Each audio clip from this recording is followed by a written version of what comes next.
Nico, man. What's up, go cry baby? I'm gonna cry. I'm gonna piss my pants. I'm gonna act like a baby. You're adding Shigeru Miyamoto? Yeah, he's here.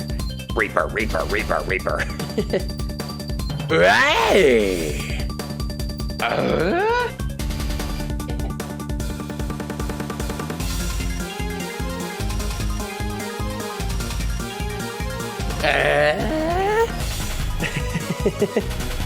Alright guys, we're beating this freaking case, and then we're on to case 5. Guys, this case is 7 hours long, and I'm gonna beat it tonight. I don't care how long it takes, I'll be here forever. Case 5, the final chapter of Ryunosuke Naruhodo is coming soon to a theater near you. And not only that, it's only a 6-hour long case of the whole time just pogging the whole way. Shush. So I was a little late to start streaming tonight, but that's okay because I'm here now, and this music's kind of bumping. You guys like that? How many of you guys have played Deltarune Chapter 2? By the way, I'm going to, once this song's over, we're starting because I don't have much time. We have about 3 hours. We have about 3 hours to do. This case is gonna, what we have left is gonna take about 3 hours, and it's almost 10 p.m. right now. Maybe 3.5, probably 3.5. I'm gonna be done at like 1 a.m. probably, but I can do it. And I am determined to avenge Gurgzy, because Gurgzy would not have wanted this. Also, what the heck?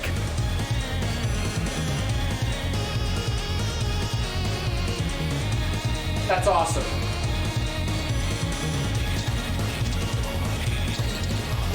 Oh, that's so cool. Wow, Nico. You're so cool. Yeah, I'm ready to hop in. I like how his ribs create shadows. It's an artistic effect, Ollie. What can I say? I'm glad you noticed the vision I was going for.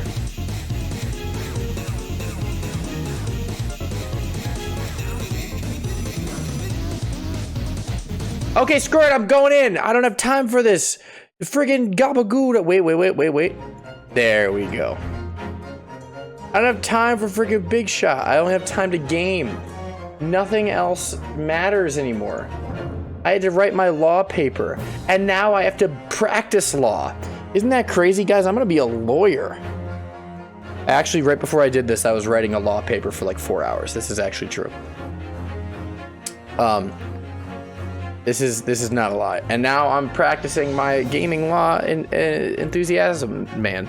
Go! Continue. Twisted Karma and his last bout investigation part 2. Oh? Okay, here we go. I gotta warm up my voice. I'm not ready to do these voices. Oh, God. I was just like slumped over for 4 hours straight. And now you expect me to say things? Couldn't be me. I still can't quite believe what just happened. I know, I inquired with the bailiff after the court session was adjourned, and it seems Mr. Vigil was taken to hospital to recover. It's music! Right. We uncovered the man last trial. 10 years ago now. Mr. Vigil attempted to commit suicide by jumping out of the window of the prison governor's office?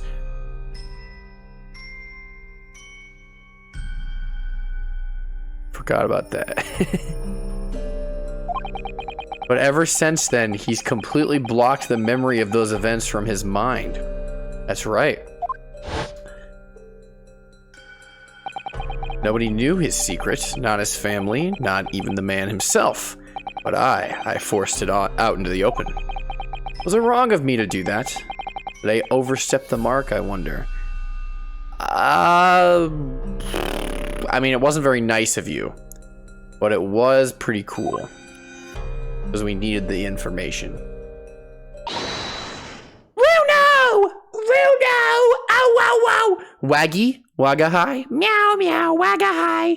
No, not wagga high. Oh, Iris. You were miles away. Oh my god, my voice still can't do this. Oh my god. I lost my voice over the weekend. I don't know if I could do Iris's voice. Oh no. Uh-oh. You were miles away. Anyway, I've brewed a fresh pot of soothing tea for you.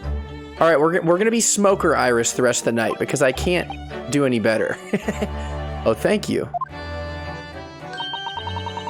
You and Sussy have had an exhausting day so far, haven't you? It's just gonna be a Smoker Iris. Yeah, over the weekend I went to a college football game, and I yelled so loud that I lost my voice. So like on Sunday, part of the reason I didn't stream was because I actually did have homework, but part of the reason I didn't stream was also because I hardly had a voice. And now I'm only barely capable of doing my own voice. Thank you, Iris. How thoughtful of you. You happen to know where Mr. Sholmes is? Yeah, where's Harley? When we came out of the courtroom back into the defendant's antechamber, he disappeared. Oh, no, I don't know. He just suddenly sprang to his feet and left. All he said was, I must leave. Oh, okay. I wonder if he's pursuing the mystery of Inspector Gregsy's death. Maybe. Why does Iris have to know about this? Well, you know what Hurley's always saying, don't you? Mysteries in this world that should perhaps never be solved. What? You mean? Why?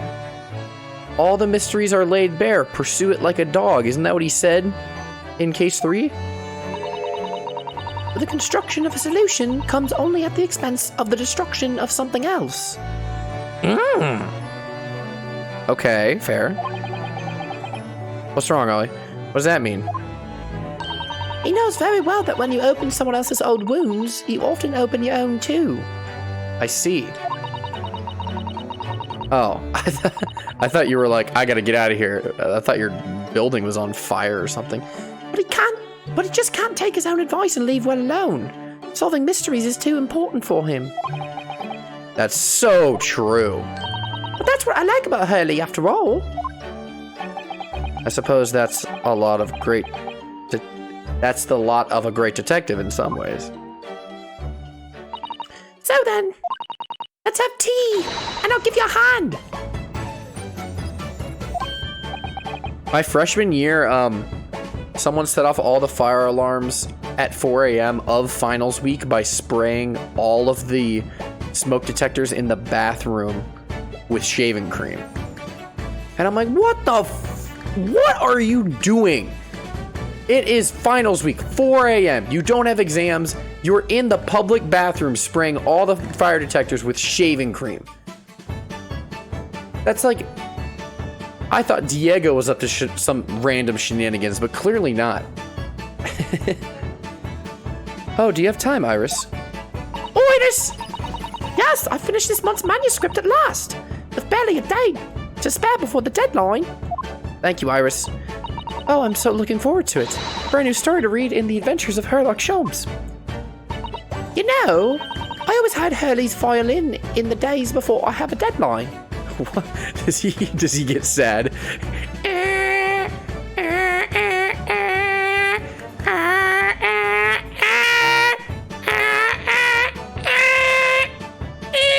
He just starts. You do? Poor Mr. Sholmes. No, I wonder why you do that. I'm sure that's very wise, Iris. How sensible of you. Now then, my dear fellows, let's make a plan of action before we continue our investigation. Okay. Thank you, Goblin. What's our plan of action? This morning's trial. So, how did it go in court this morning? It went okay. But we still don't know the truth about what really happened, but one thing's increasingly clear. Lord Van Zykes definitely didn't do it, which is good. Zykey didn't do it. Oi, zoink, zoinky. We got Zoinky Zoinksy. Oh, goody. Yes, that's right. We managed to uncover several new facts as well. Oh, really? Yeah. And there was another development too. Azuma. Oh. Yes, it's quite clear now that Kazuma-sama is not himself. The way he's acting, it's almost as if he's possessed. Why is he possessed? I know, I mean, at the end of the proceedings earlier, he was like a bloodhound the way he was chasing down Mr. Vigil's forgotten past. You mean, like a certain hound of the Baskerville? Maybe. He's not normally so mercilessly persistent. Yes, what do you mean? What's going on in his head, I wonder? He's just being funny. I really need to sit down with Cosmo and try to understand what he's going through. I don't think he's up for that. The Reaper's innocence. We love the Reaper's innocence. If Gregson was really murdered the day before his body was discovered, then Lord Van Zoinks should be innocent, you see. What? The day before? Well, that should be easy enough to work out, just by examining the corpse, Shirley. Yeah, but the coroner's a stupid ass. Yeah, I did, Ollie. What about it? Yes, you would expect so, but curiously, no time of death was included in the autopsy report. Anything notable? They were like, why is this on a Reese's Puffs box? And I just told them. And they were like, okay. That is curious. There's still unanswered questions about Lord Van Zoinks, though, aren't there? Oh, do you mean? I mean, what was he doing there on Fresno Street that day in the first place? Well, according to the man's testimony, he said he was investigating Inspector Gregsy, didn't he? And it turns out that that little room was actually the inspector's secret office. Ooh, that sounds like it has all the makings of a wonderfully devilish plot. But then, why was that notice board in there covered in all those particular papers? Papers about cases with a link to the Reaper. I'm starting to get a bad feeling about all this. Who's the true Reaper? It's not Zoinks. Oh dear, that sounds more like something horribly devilish. Yeah, I know. We must start by looking into Inspector Gregson's movements of late. Okay. Gregson's movements. Okay. I've never imagined I might be investigating an inspector's movements. Well, according to the entry in his diary, he was carrying out an incognito investigation of the Red-Headed League on the day before his death. Oh, you mean he was doing the same as Hurley? Well, Mr. Sholmes was trying to apply, whereas the inspector was supposed to be investigating. Do you wish it had been the other way around? Anyway, as it turns out, the inspector who went to investigate the Red-Headed League that day wasn't actually Gregsy at all. It was Mr. Vigil in possession of Gregson's identification. This is true. You know what that sounds like to me? Establishing an alibi? Oh my. Yes, you're absolutely right, Iris. But why would Gregson need an alibi? It would... the wrong voice. It would appear that the inspector has something to do that he wished to keep secret. I don't believe it. I always thought he was just a harmless lover of fish and chips. I think he was at heart, but I mean, he didn't deserve what came toward him. He got yoinky sploinkied just because he likes fish and chips. Is that truly a crime? In England in 1890, it must have been. And that's why everyone eats them so much today, because they were so restricted back then. Punishable by death. A fate worse than death, being sent to France, where there's no fish and chips. But perhaps they were seasoned with something a little more potent than salt and vinegar. You know, considering that he got shot and not poisoned, I don't think so. Also, salt and vinegar chips. Yo.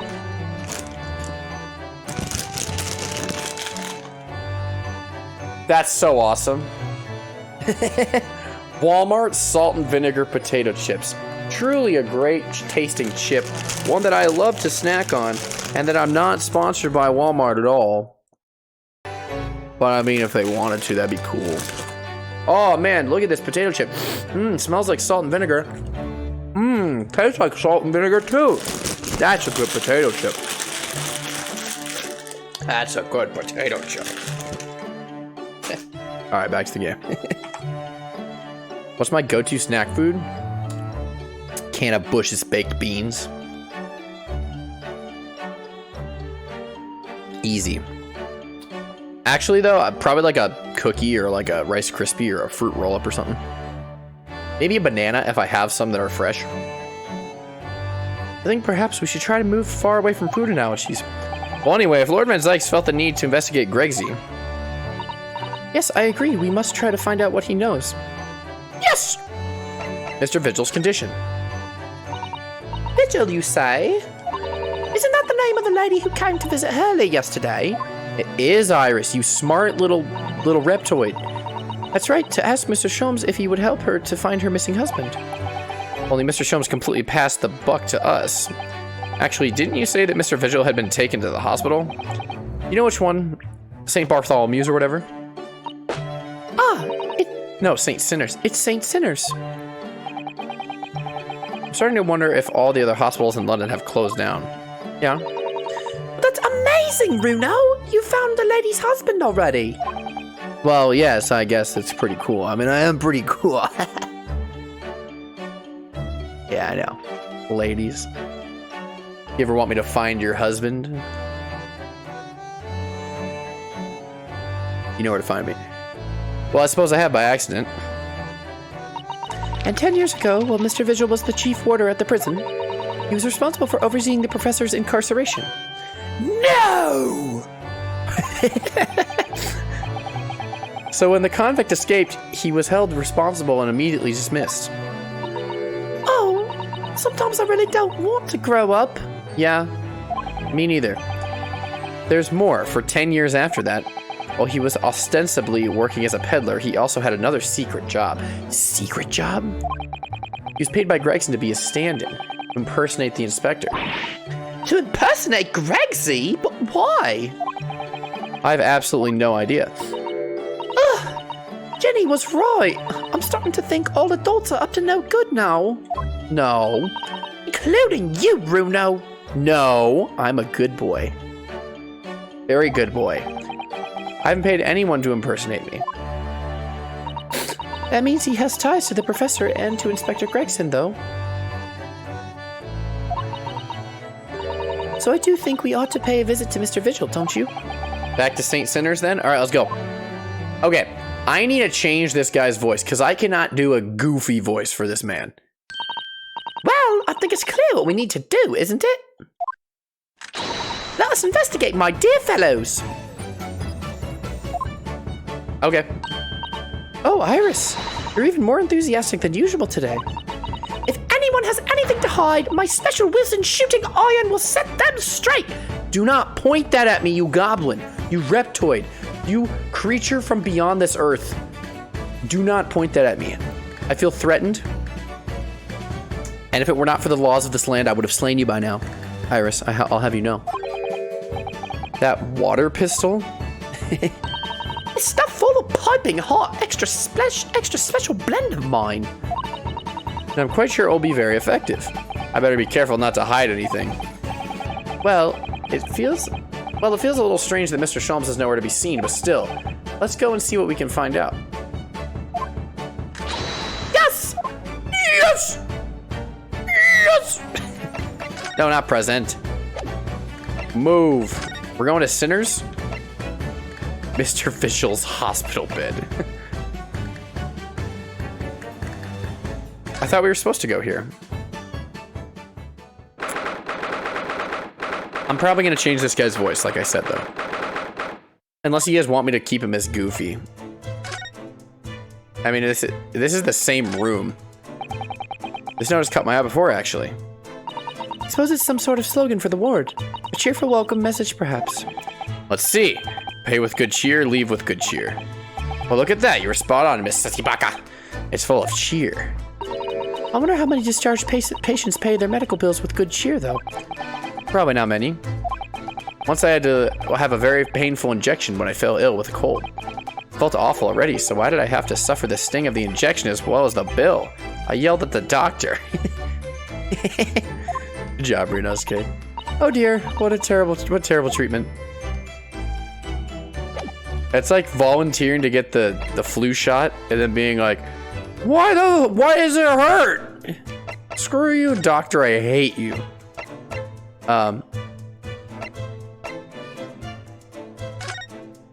Let's go here. Jail. Zoinky. Oh, Zoinky.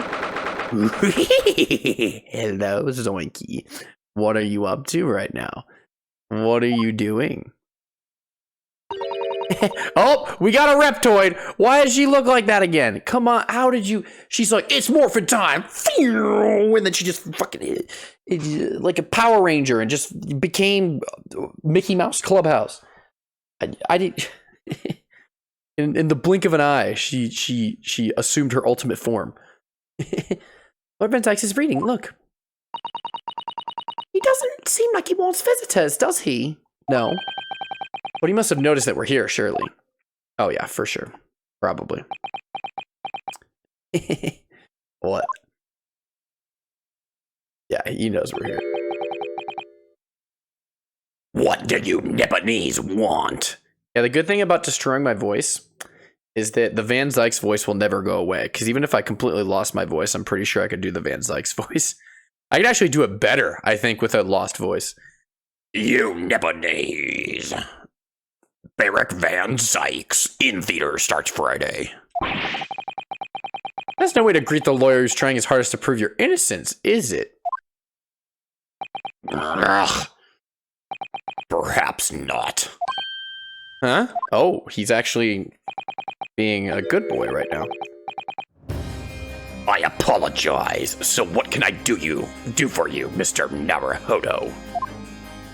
I like how he's calling me by name, and also that he's sorry for his actions. Lord Van Dykes speaking earnestly. Oh, the fog will lift over London for the first time in months tomorrow. This does feel very, very strange. I must say, I was impressed. Oh? Well, thank you. Not by you, by your fellow Nipponese. Your prosecutor friend. Yeah, he's cool. Probably. Hopefully. Hopefully. Oh, I see, yes.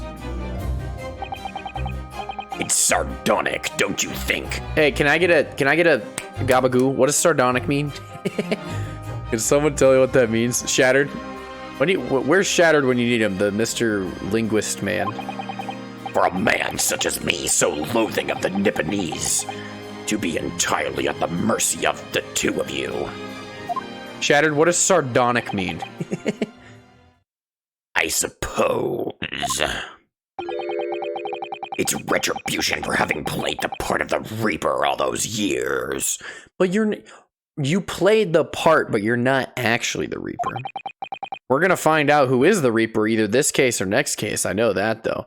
Who's been killing all these people? Also, why they're killing all these people? Also, who's the actual professor? Because I don't think this professor is actually the professor, by the way. I think I've been over this, but it's the setup. It's all a setup. Mocking, but like smart. So condescendingly mocking. I see. Your Honor. The Reaper's identity. You're not the Reaper, though. You once told me that you gladly allowed people to believe you were the Reaper because it helped reduce the amount of serious crime that took place in London. That is a good reason. If keeping quiet and playing the part benefits the cause, a cause I myself am committed to pursuing, then why would I choose to say anything? But henchmen of a criminal killed by the Reaper attacked you only the other day. Yeah, so they're trying to kill you and Kazuma now. They literally just got Gregsy, and now they're trying to get you with this case. They're trying to send you to jail forever, and also they literally attacked you, so they're trying to kill you. Are you not scared, Mr. Actual Reaper? Well, not Actual Reaper, Mr. Fake Reaper. That was just the most recent of many attempts on your life, wasn't it? Someone is clearly profiting from your silence all about all this. Someone is using you. Believe me, ever since the Reaper first appeared, I I've been doing my utmost to expose him, or rather, expose the organization. Oh, is the Reaper not one person? Ah, it's a whole organization.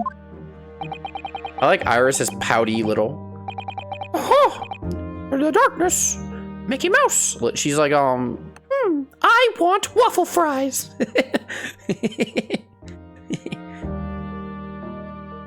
It's inconceivable that all those accidents were orchestrated by one man. No, the Reaper always appears to have very accurate information about the accused in each case. Which can only mean that somebody at Scotland Yard is involved. In the Reaper? It was probably Courtney Scythe, to be honest. Or it could be this other coroner that we haven't talked to yet in a while. Someone you can't mean. It's taken me many years, but I finally identified the central figure in this Reaper organization. Gergsy? Tobias Gregson. Which other Courtney? The smaller one with the knife. The one that looks like Courtney but not really. Who's like, I want to chop you up and kill you. What? No! Gregson, the Reaper? What? You mean daughter? Whatever her name is. I don't know what her name is. Ollie? So the reason you were investigating Inspector Gregson is because you intended to expose him as the Reaper? He's not the Reaper. As I said, the Reaper of the Bailey is no single person. Oh. This is like a certain other Ace Attorney game I've played, where it's like the whole premise is built on who is this, and then it's not even a person. It's a highly skilled secret organization with close ties to Scotland Yard. But there's no doubt that Gregson was a key member of that organization. Maybe he infiltrated it. I don't believe it. Are you saying that Gregsy, that he was behind all those awful criminals meeting there? Yeah, they did. Gregson didn't do the dirty work himself. Oh! He was the tactician. His job was to covertly investigate the marks and plot their assassinations. Okay. In order to do that without arousing suspicion, he regularly needed a firm alibi. Okay. Which is where Mr. Vigil came in, posing as the inspector. So Gregsy really was a bad guy, or are they just like trying to make us think he was? Vigil knows nothing of the Reaper, but the room he rents on Fresno Street was almost certainly the headquarters of the operation. Gregson would have met the assassin there for briefings. I mean, he did say, don't ever tell anyone about what we're doing here, even if I die. He literally said that before he died. So we don't actually know who's carried out the killings then. Actually, I do have a name. A name, you say? A name? You what? Well, if you can name them, you have the true identity of the Reaper already then. Well, no. Or, if I can name the woman, it's Giselle Brett. It's definitely Giselle Brett. She killed Wilson. She was part of the thingy. She was part of the Reaper organization, going around killing people. Oh. She's a young woman by the name of Asa Shin. It was not Sussy. It was freaking Giselle Brett, aka Case 1, all the way like 2 months ago. She was part of the Reaper cult, killing Mr. Wilson, and like, whoa. What's the pun? Okay, I get it. I don't even need to say it all. Hello, Miss Assassin. The true name of a terrifying killer I only know too well. But now she's dead. Why are members of the Reaper themselves being killed? I guess to cover whoever is the leader of the organization's tracks, I guess, maybe?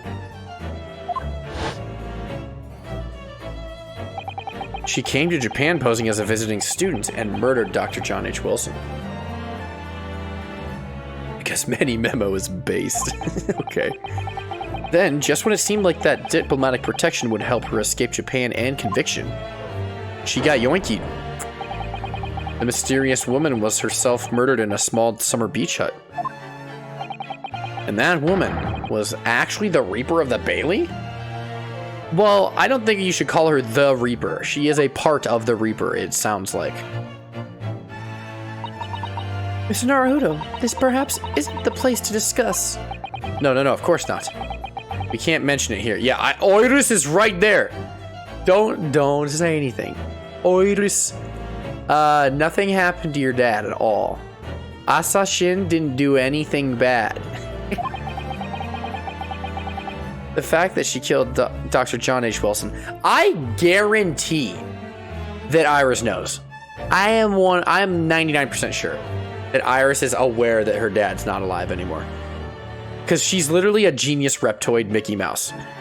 Look at her. Did you notice that when we started staring at each other, Sussy and I, Iris turned and looked at us like, why are you keeping this secret from me? I can handle it. Because Iris doesn't know, and it's very likely that the man was her father. I think she knows. She's literally read our mind before. I think she knows. Asashin, I should let father know at once. Yes, I agree. Alright, Reaper. Prosecutor Asogi. Kazuma, isn't it? Kazuma Asogi. Say he's a friend of yours. My best friend. He's the whole reason I got to come to Britain. It was all on his merits. I had nothing but respect for him. Yes, I understand that only the very best students are selected for such opportunities.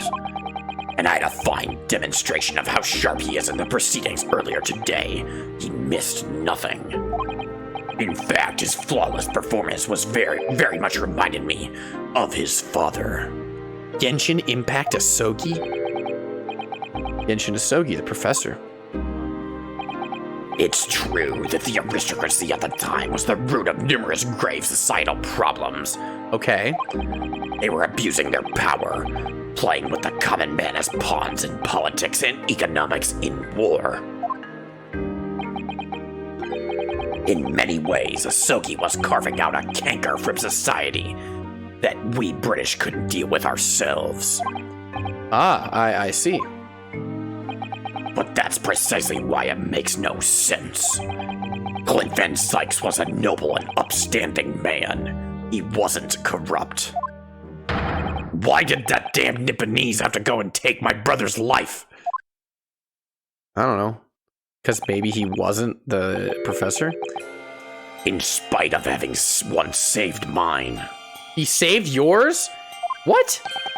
He saved your life? How'd that happen? He slipped on a banana and he caught you before your head hit the ground. Whoa! Don't worry, son, I got you. It was 10 years ago on a I almost said froggy night. On a froggy night, toads everywhere. Giant toads. One was about to eat me whole. But then Genshin Asogi came in with Karuma and sliced him in half. Whooshoo! Fachoo! Fachoo! Killed all the toads on that froggy night.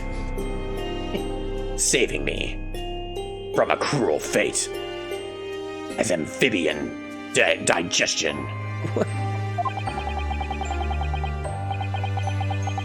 What was to be the professor's final strike had sent a wave of panic through the capital. So Clint Van Sykes had already been killed, and they didn't arrest him? Oh, Greg Z then found out about him. Okay. Genshin and I were walking down some back streets at a late hour. He had Karuma, I bet.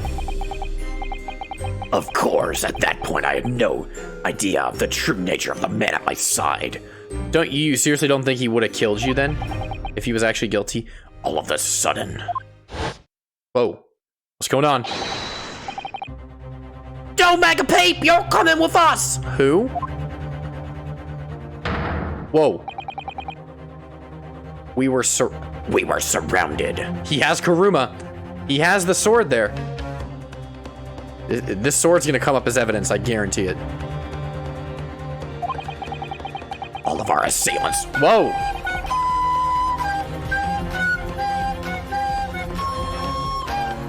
Hi, Griffey.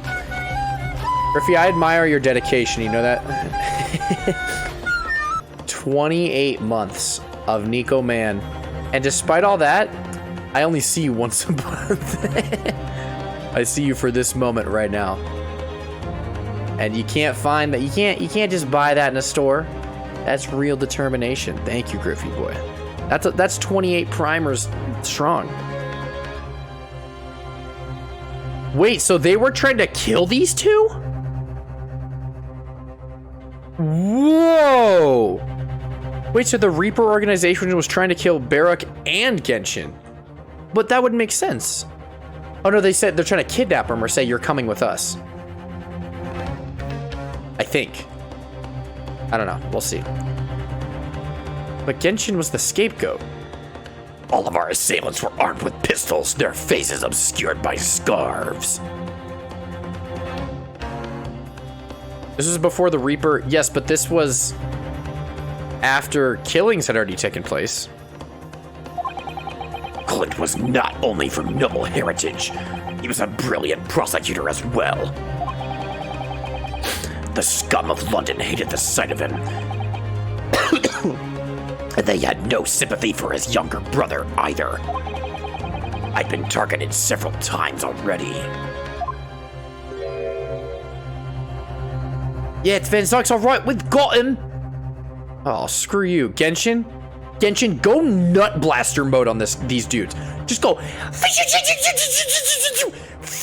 Just chop all their nuts off and just leave them castrated, kicking and screaming on the ground. Okay, that's what I want.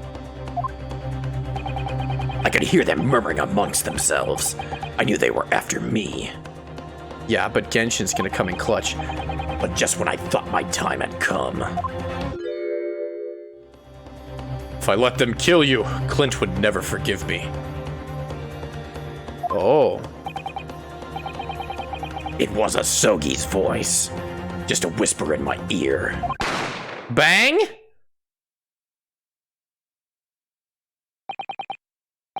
Bang? After that, I don't remember exactly what happened. Did he, like, take the katana and chop the bullet in half? Like, they shot and he's like, ching! And he, like, put up the sword and, like, split the bullet. It's like in Star Wars when they reflect all the droid shots. They're like, pew, pew, pew, pew, pew, pew, pew. Like, he's just reflecting all the bullets. The next thing I knew, there was silence all around. Genshin lay on the cobbled street. Blood was seeping from his left hand. He shielded me. Blood was seeping from his left hand. Is that the one that carries the sword? Is there blood on the sword? I just know the sword is going to come back to save the day in the end. 2 days later, they arrested him. He caught the bullet. Yeah? What are you gonna do about it? You gonna try to kill my good friend Barak Van Zoinks? Yeah, right.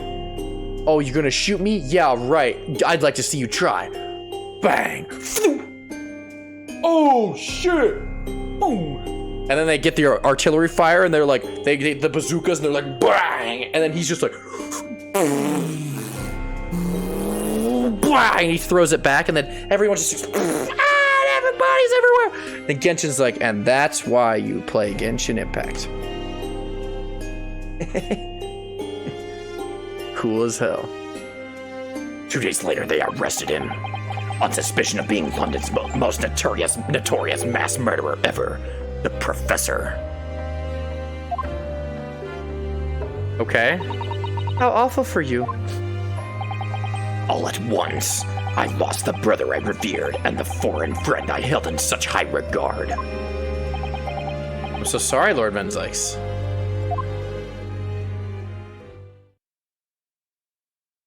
Are you okay, bud? That's the end of my miserable tale. I never thought I'd recount it to anyone. Well, thank you for confiding in me. Yeah, I'm your friend, Zoinky. I'm your friend. The Professor, the Reaper, and Inspector Gregson. I wonder just how intimately related they all are. I still can't quite believe that Gregson was essentially the Reaper, giving assassination orders to Giselle Brett. And he killed Wilson. I don't like that. That's so mean of him. Why would he do that? Miss Naruhodo, let's go inform my father. I'm sure our government will want to hear about this new information. Oh, that means I get to meet your daddy, Sussy. Hooray! Okay, you shouldn't be so chipper, Missy. All right. Let's head back to the Great Waterloo Hotel then. All right. Isn't that cool? Hey, I did the same thing last night. Isn't that cool? That's awesome, Wub. You're gonna be fine. You're gonna be great. Hotel. You're gonna be one hundo. You're gonna be great, Wubby. Wubberton. Wubberman. Anything that is a prefix of wub or the suffix of wub, that's what you are. We're in the foyer. I thought it yesterday, and I think it again today. This place is so princely. It's a wild guess, but I have a feeling you'll think the same tomorrow, too. Oh, God. My tea has a finer fragrance than whatever they're serving in the tea room here, though, wouldn't you say? Maybe. Ah, look who we have here. This is an unexpected pleasure. Hi, Mikotoba. How are you today? Ah, father. Oh, this is your daddy, Sussy. How lovely. He looks so good. What a charming young lady. And you are? Oiris. Ah, really? You're the author of The Adventures of Herlock Sholmes, are you? It's the return of the comically large bell. Why is it so big? And also, I like the left bellsman or front desk worker. I like his mustache. I'm working the front desk. It's a hard job. Luckily, I have this comically large bell to keep me company.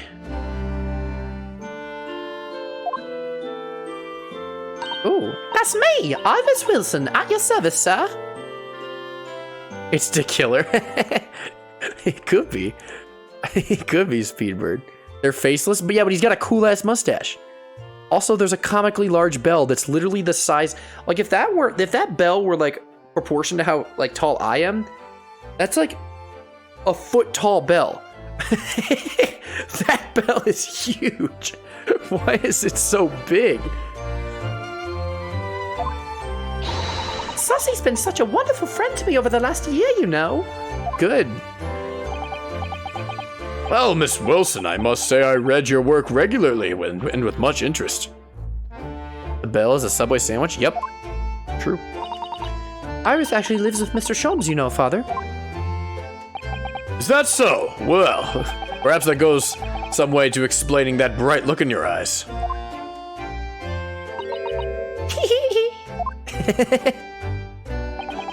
You wouldn't be smiling so airily if you knew just how bright she is, believe me. I think he does. Now then, young Naruhodo, it was a pleasure seeing you in action earlier. As an invitee of the symposium, I was allowed to observe from the gallery, after I twisted some arms. And I must say, it was a truly exemplary performance. Oh, well, thank you very much. Arms.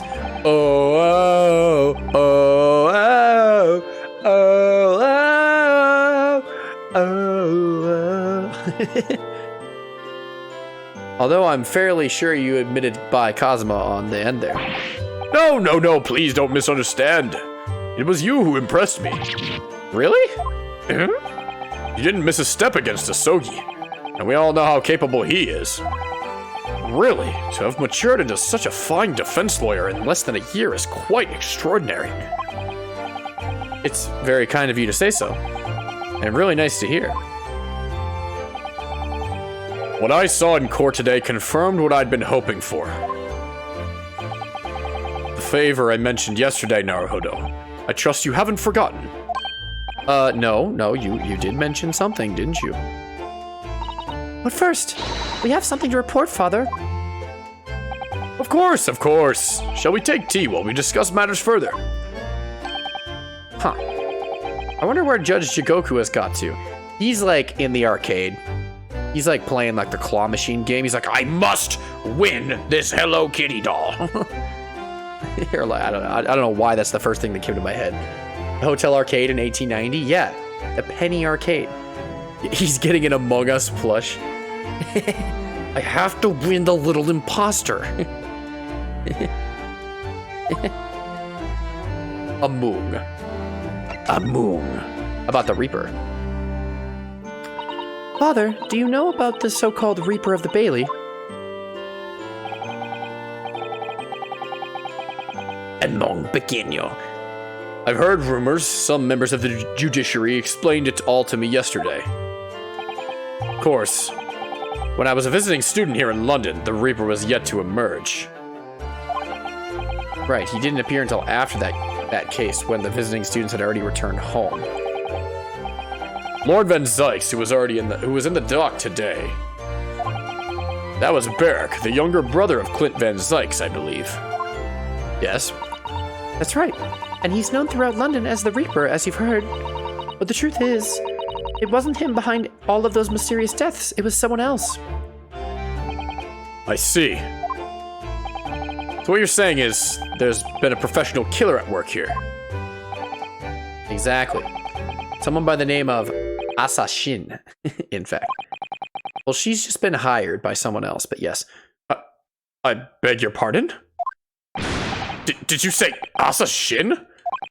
You mean that Giselle Brett woman who was responsible for killing my great friend? You should be careful of what you're saying, because little Iris is here. Oh no, a friend of yours was killed. Don't worry about it, Iris. Iris, you should go... You should go check out the comically large bell. I think you'd really like it. Just... I'm just imagining Iris going over to the counter and just... Ding, ding, ding, ding, ding, ding, ding, ding, ding, ding. And the front desk people are like, you have to stop. Iris, please, where are your parents? Ding, ding, ding, ding, ding, ding, ding, ding, ding. My parents are dead. Ding, ding, ding, ding, ding.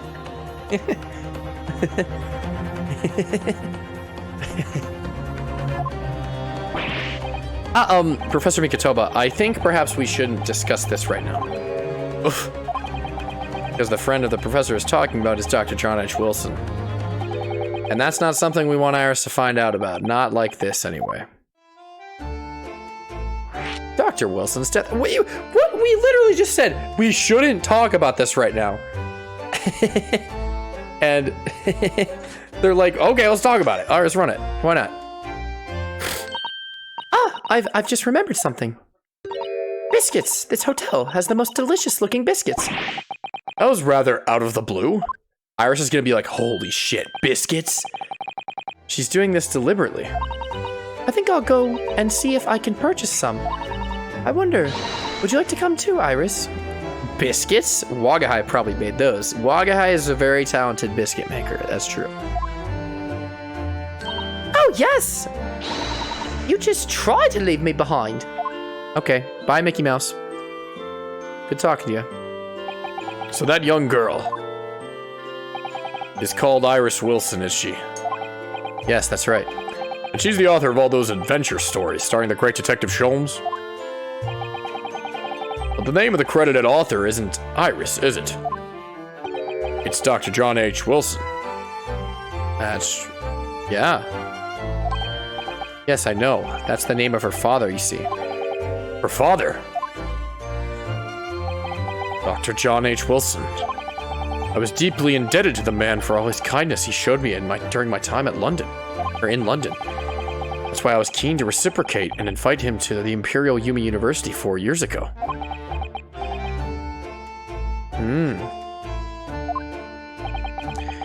But he was murdered last year by Giselle Brett. Why? Why would the hand of the Reaper stretch all the way to Japan? Iris knows nothing about that case, but it seems very likely that the victim, Dr. Wilson, was her father. Well, I can't say that we ever spoke about his family, so I don't know if he had a daughter or not. But I think I can say with some certainty that he was never the great detective's partner. Huh? What do you mean? So it could have been another Dr. Wilson, you think? Maybe. Well, John and Wilson are both common names after all. Still, it's probably best not to mention this to the young lady until we can be sure. That's what we thought, yes. We're back with cinnamon biscuits, fresh from Wagga High. Oh. Oh, they smell delicious, Iris. I think cinnamon will go very well with the tea they serve here. Don't you, Sussy? Yes, Sussy, don't you? Yes, I'm sure you're right, Iris. All right, Judge Jigoku. What's Jigoku up to right now? I haven't seen Judge Jigoku for a while, have you? What's he doing? He brought his gavel. I love that. Guilty! But that guilty is still ringing in my ears. Oh, now that you mention it, I haven't seen him since this morning either.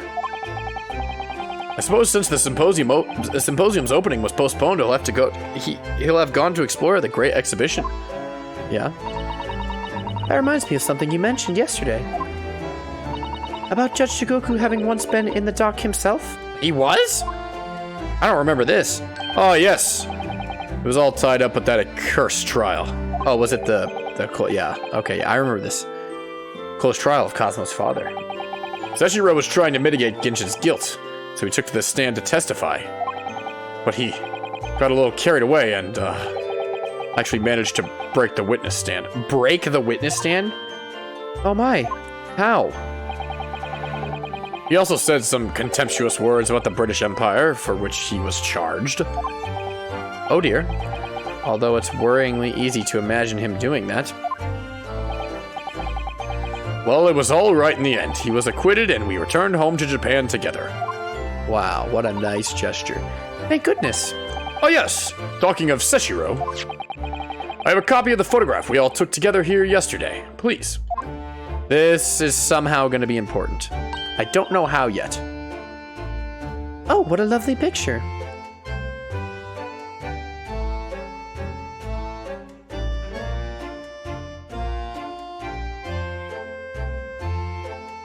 I see something. Maybe. Maybe. Maybe. I don't know if I do.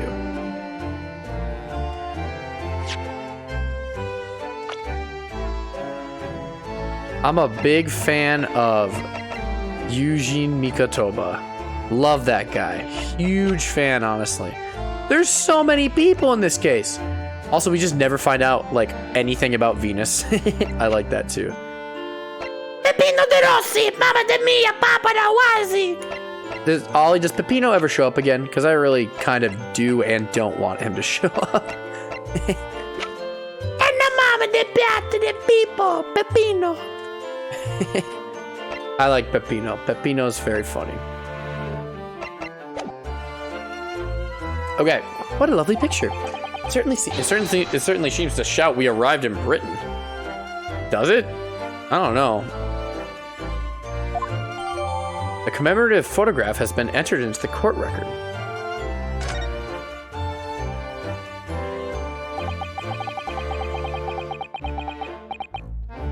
None of us had any idea what was coming when we took that, did we?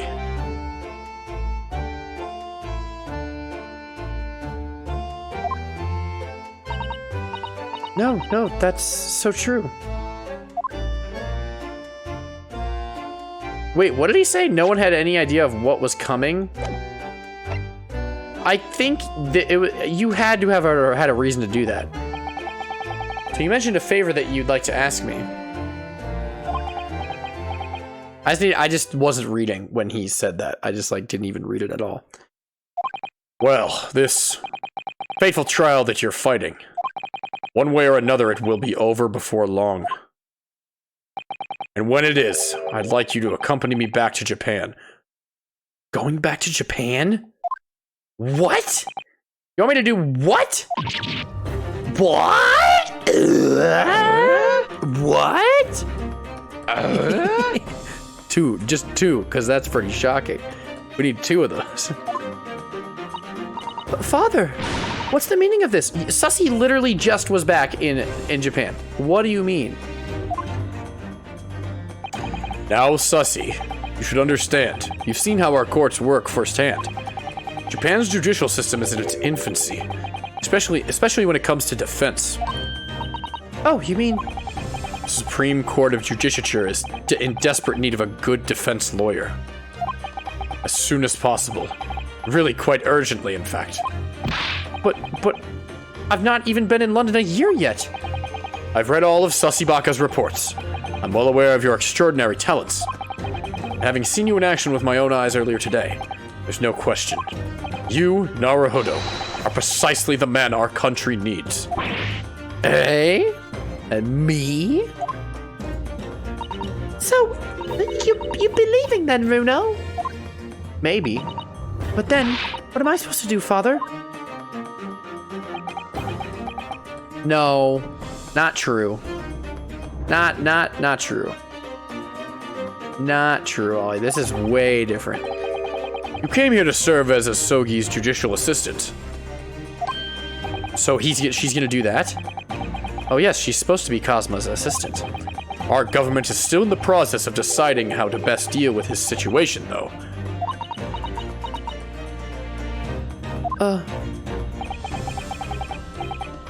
You've always chosen your own path, Sasibaka.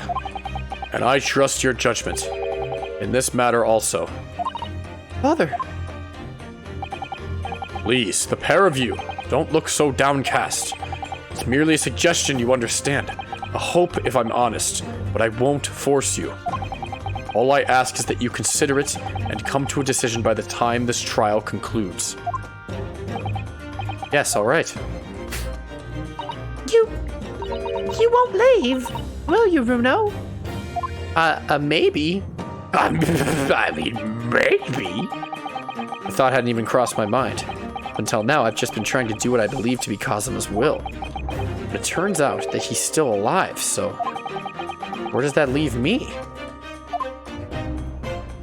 To help. You gotta help, Solve the murder. Well, if you'll excuse me now. I need to telegram government ministers in the Japanese police with this information about Asa Shin. Of course, Father. Thank you. Look forward to our next month's installment, Miss Wilson. Oh, good, and please, do come to Baker Street sometime, won't you? We'd love to entertain you. I'd be delighted. The best of luck for tomorrow, Naruhodo. And give my suggestion your full consideration, won't you? Yeah, sure. Sure, I mean, I'll consider it, for sure. If you throw in a big ham sandwich, I will go. like a 16-inch long salami ham sandwich. And you make that happen, Sasibaka Daddy, you make that happen, I'm there. Otherwise, the deal's off. You know, Kazuma-sama has always meant a great deal to my father. You drive a hard bargain, Ollie. I don't think Sussy is going to eat 32 inches of a salami and ham sandwich. I'm sure he'd love the chance to meet with him and talk to him about all of this. Yes, no doubt. Okay. Okay, Ollie, I'm sorry. Asa Shin. Who? Jigoku? Of course, it's, Choms? How could I have neglected to consider the possibility before now? Jeez, Sholmesy, what are you doing? Ah, Mr. Choms. Hurley, where have you been? Why, I joined you all for tea, of course. What an extraordinary question. You silly, silly Iris Wilson. I didn't notice you at all. No matter, no matter. Anyway, to more pressing concerns, Mr. Naruhodo. So he was listening to that whole conversation. Spying, maybe. Like a sneaky little trickster would. Oh, yes? I must dispatch a telegram to your country at once. It's a matter of much urgency. Okay. To Japan, you mean? Helme, to whom can I entrust the task? Quickly now, who? Well, my father has just now left to send a telegram to the Imperial Police Bureau of Japan himself. Oh, I see. Well, he looked reliable enough for a bearded fellow. Bearded fellows don't look reliable. I don't think that's what father sports could be considered a beard, Mr. Sholmes. Yeah. He definitely had a mustache. There's not a moment to lose. Kindly ask your trusty unshaven father to see this is sent. I will, but what is it? No questions at the time, if you please, Miss Sussybaka. All we can do is pray that for once, my deduction is awry. Uh-oh. Wait, what? He hopes he's wrong? Doesn't it imply that your deductions are normally correct, Mr. Sholmes? Which isn't exactly... Now then! You may be surprised to learn that I am a very busy man. I certainly have no time to hide behind settees and eavesdrop on other people's conversations. That was what you're doing, but okay. That's what joining us for tea meant, yep. I leave the sending of this in your hands then, my dear fellows. Okay. What does it say? Oh, wait a minute, Mr. Sholmes. He just scuttled away on all fours, like whoosh, whoosh, whoosh. He's like bear crawled up these steps over here. He just sort of ran off, didn't he? At quite a pace. And left the unpaid bill for the tea behind, too. Yep. Whoosh, whoosh, whoosh. I must catch up with father at the telegraph office at once. And I'll run and call us a cab straight away. Gone. And there was me thinking everyone would be clamoring to pay Mr. Sholmes' bill. Do I have this in the court record, or did he take it? Oh, they took it. What does it say, or what did it say? What about this photograph could be used as evidence later? I don't actually know.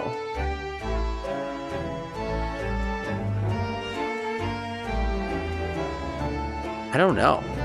I mean, Mikotoba clearly knows something. That's why he had it taken.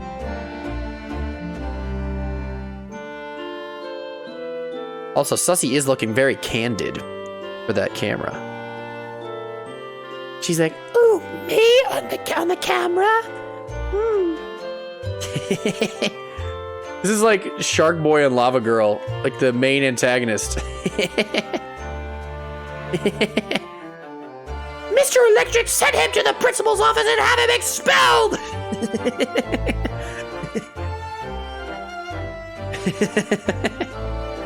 George Lopez. I like this. I'm gonna take that screenshot.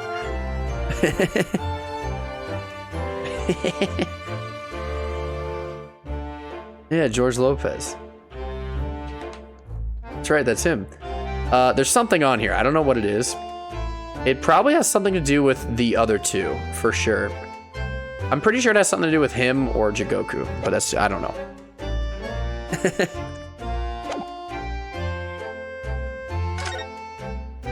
Okay, let's go to...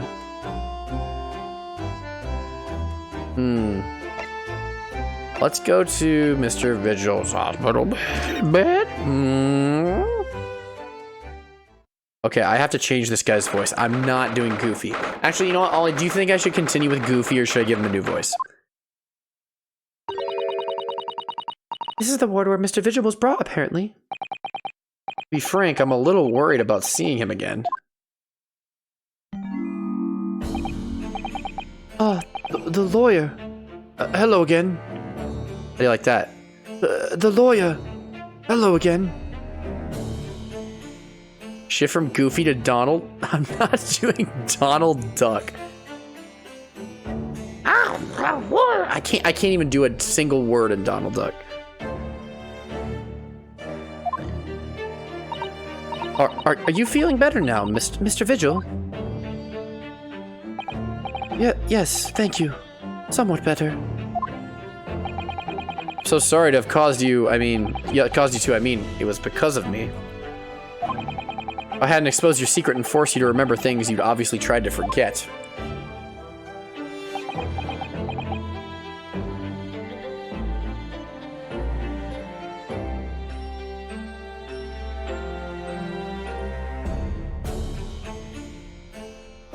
I see something.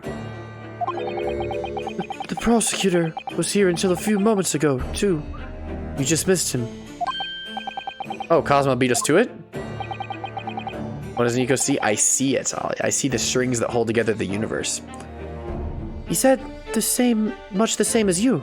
He was very apologetic. But the truth is, I brought this all upon myself. Please don't think like that.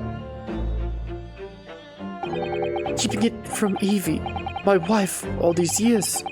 I've carried such a sense of guilt. But that's not the worst of it. Over time, I obviously came to deceive myself as well.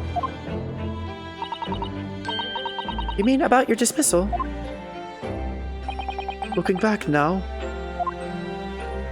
I'm beginning to think that perhaps Inspector Gregson didn't stumble across me by accident at all. Probably not, actually. I mean, he compensated me so generously for acting as his stand-in. He was clearly concerned for my well-being and doing what he could to help. So perhaps Gregson knew exactly what had become of Mr. Vigil all along then. I'm sure this is just deserts for 10 years of lies and deception, but it wasn't me that helped the professor escape 10 years ago. It wasn't me. I swear it. I swear it's true. Oh, Mr. Vigil. I'm sure you'd rather not dredge up even more from your past at this time, but if possible, could you tell us exactly what really happened? He is not looking too hot right now. I want to. I need to get all this off my chest. I just want somebody to tell me what I should have done. Okay, so talk. Gregson's request. Inspector Gregson was obviously engaged in a special operation of some sort. He was investigating something that even Scotland Yard couldn't know about. Details of the Reaper's marks, yes. It was when he had to carry out those investigations that I would take his identification and impersonate him. You'd pretend to be the inspector and carry out investigations on his behalf. No, never. A common street peddler couldn't possibly carry out a proper police investigation. All I would do is go to the specified location and make a little hoo-ha. Yeah, make a little hoo-ha. Make sure that people know you were there. Just something to leave an impression, so everyone there would think a detective called Gregson was there. So that's what you were doing on the day prior to the incident. I just realized that Sussy and this guy are pretty similar in voices, so I'm gonna make his voice a little deeper. Yes, he asked me to make an appearance at the park on Lime Street for the Red-Headed League event. So, as usual, I flashed the inspector's identification around and was very vocal about my presence.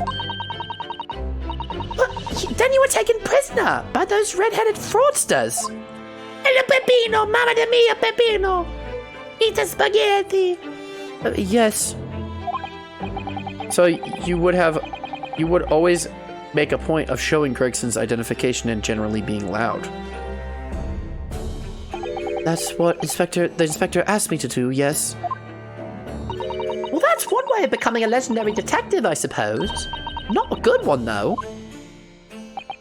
And as you know, I suffered this bruising around my neck at their hands. But the following day, they kept their word and released me. Without returning the inspector's identification to you, however.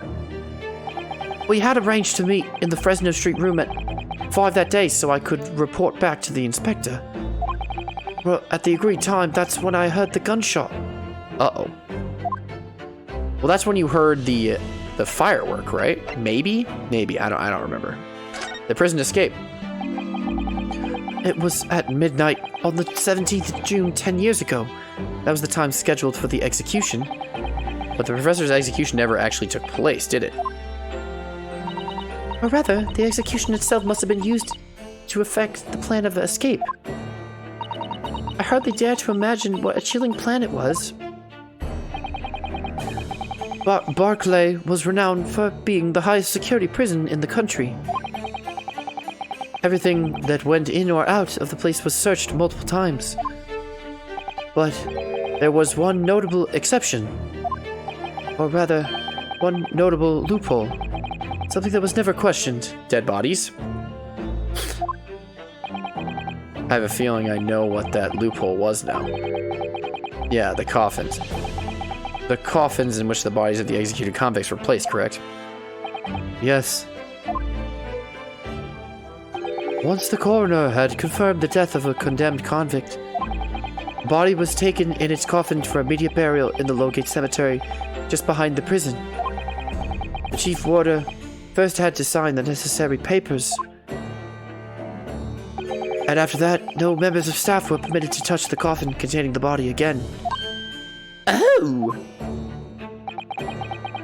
When executions took place, only the executioner and the coroner were permitted inside the chamber. Who was the executioner? I would wait in the adjacent room for word that the condemned convict was dead. On that occasion, once I had that confirmation, I went to the mortuary to find a lone coffin as usual. The procedure was that I would sign the paperwork, having checked the coffin, then nail it shut. But for some reason that day, the coffin was already nailed shut. Oh. No! I didn't think anything of it at the time. I assumed that my deputy must have checked the coffin and nailed it shut before I arrived. So, you mean the coffin contained a living dude? Yes, I can only imagine that Asogi, having escaped his execution somehow, was alive inside the coffin. The coffin was then taken through the main gates and deposited in Lowgate Cemetery. Presumably there wouldn't have been enough air inside to breathe for long. So in the early hours following the burial, someone dug up the coffin again to set Genshin free. But in the end, he was fatally shot in the graveyard anyway. What on earth happened in Lowgate Cemetery that night, I wonder? I'm afraid I don't really know. All I can say with certainty is two things. Asogi couldn't have possibly escaped that way without help from someone working in the prison. And that somebody was not me. Okay. Okay. So it could have been Scythe, or it could have been the executioner, whoever that was. Was that Caden? Was that Barry Caden? Obviously knew the man then? The professor, I mean. Genshin Impact Asogi. Mm. Yes, I remember him well, in fact. Would you mind telling us what you know? Well, having been condemned to death as he was, any contact I had with the man was short, obviously. After that trial, which was carried out behind closed doors, attended by elite members of the judiciary, they called for his execution to be carried out at the earliest possible opportunity. The outcome of the trial was set from the beginning, wasn't it? It was a time of delicate diplomacy when Britain and Japan were in the process of signing an important treaty. That meant that this potentially destabilizing case had to be dealt with swiftly and discreetly. The man had less than a week in total. As I was the chief warder, I oversaw his short stay in the cells until his final hour. I remember being struck deeply by his noble character and incredible resilience. What do you mean exactly? He was a killer of many men, but he was always quite quiet and polite. He was a gentleman and a man of intellect. In fact, I couldn't bring myself to believe what he'd done, so I asked him one day. Oh! Those 5 members of the aristocracy whose lives were taken, were you really responsible? I'm guilty of the unforgivable crime of ending another human's life, yes. So he killed someone to protect Zoinky? That's probably actually what happened. But he probably killed someone too. The following day, the closed trial took place, and the verdict was no surprise. Guilty? That night, when he was brought back to his cell, I saw something. Something unusual. Something unusual? What? Oh? The last will and testament of Genshin Asogi. Asogi's will? It was probably give the sword to my child.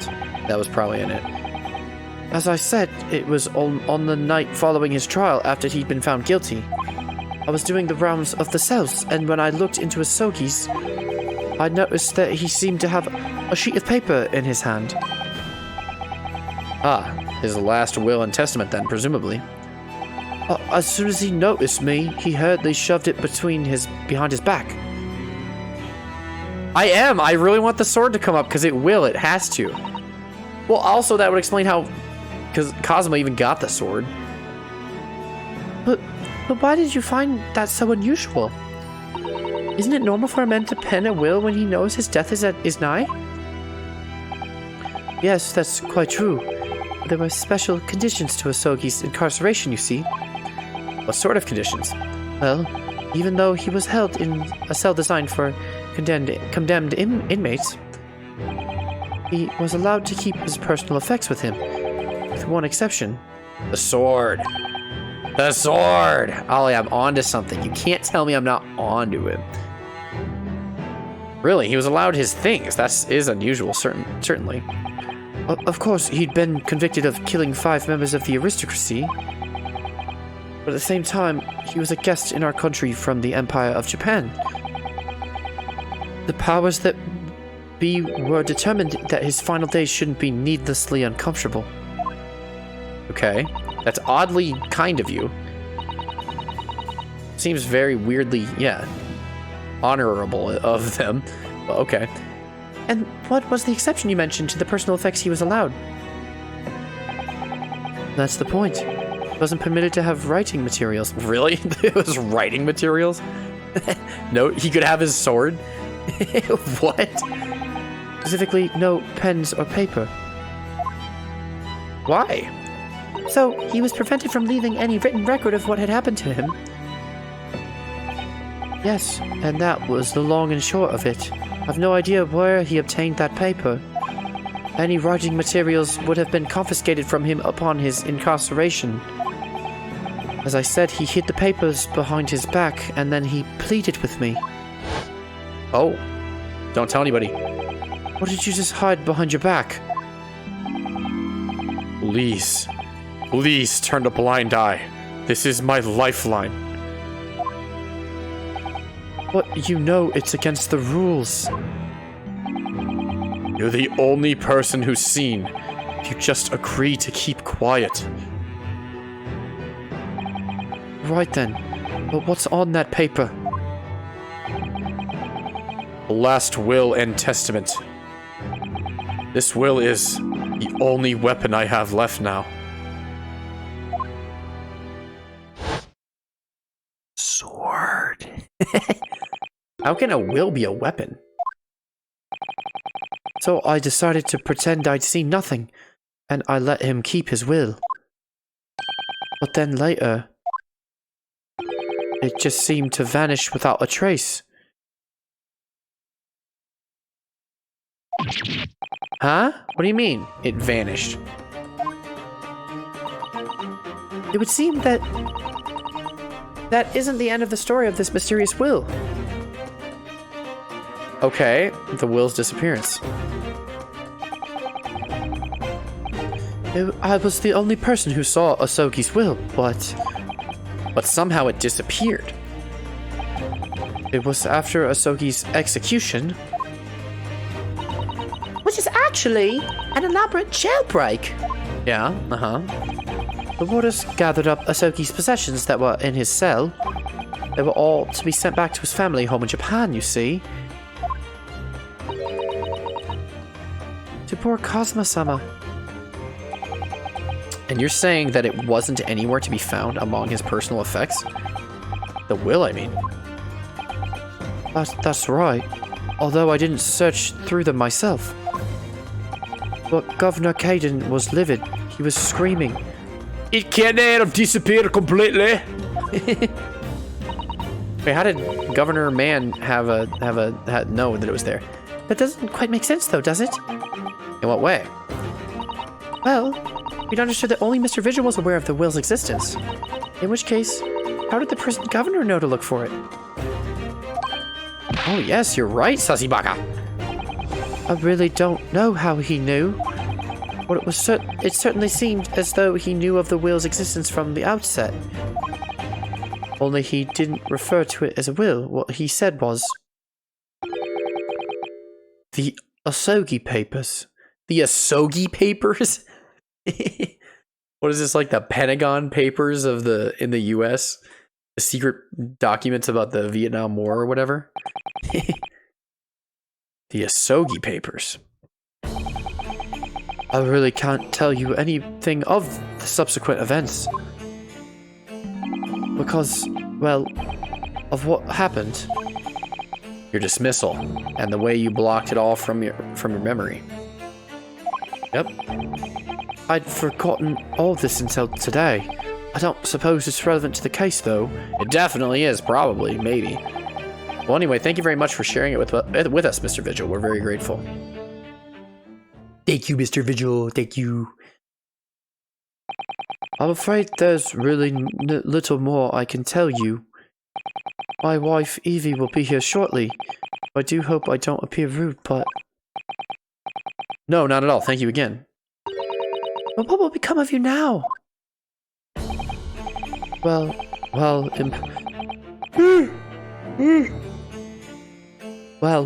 impersonating a police officer is a criminal offense, of course. I imagine that once I'm fully recovered, I shall be arrested. Yeah, and he's gonna get killed, I guarantee it. Maybe? Because if Gregson was truly part of the Reaper, and he knew the identity of Vigil, he definitely would have killed him if he wanted him dead. So maybe in a way he was protecting him? Maybe? That's just, I don't know that. I'm just guessing. Because if Gregson knew where he was and who he was at all times for 10 years, he would have definitely killed him if he needed him dead. I'm so sorry. Don't be, please. This is all my own doing. I always knew that this day would come. Well, I wish you well. Goodbye, Mr. Vigil.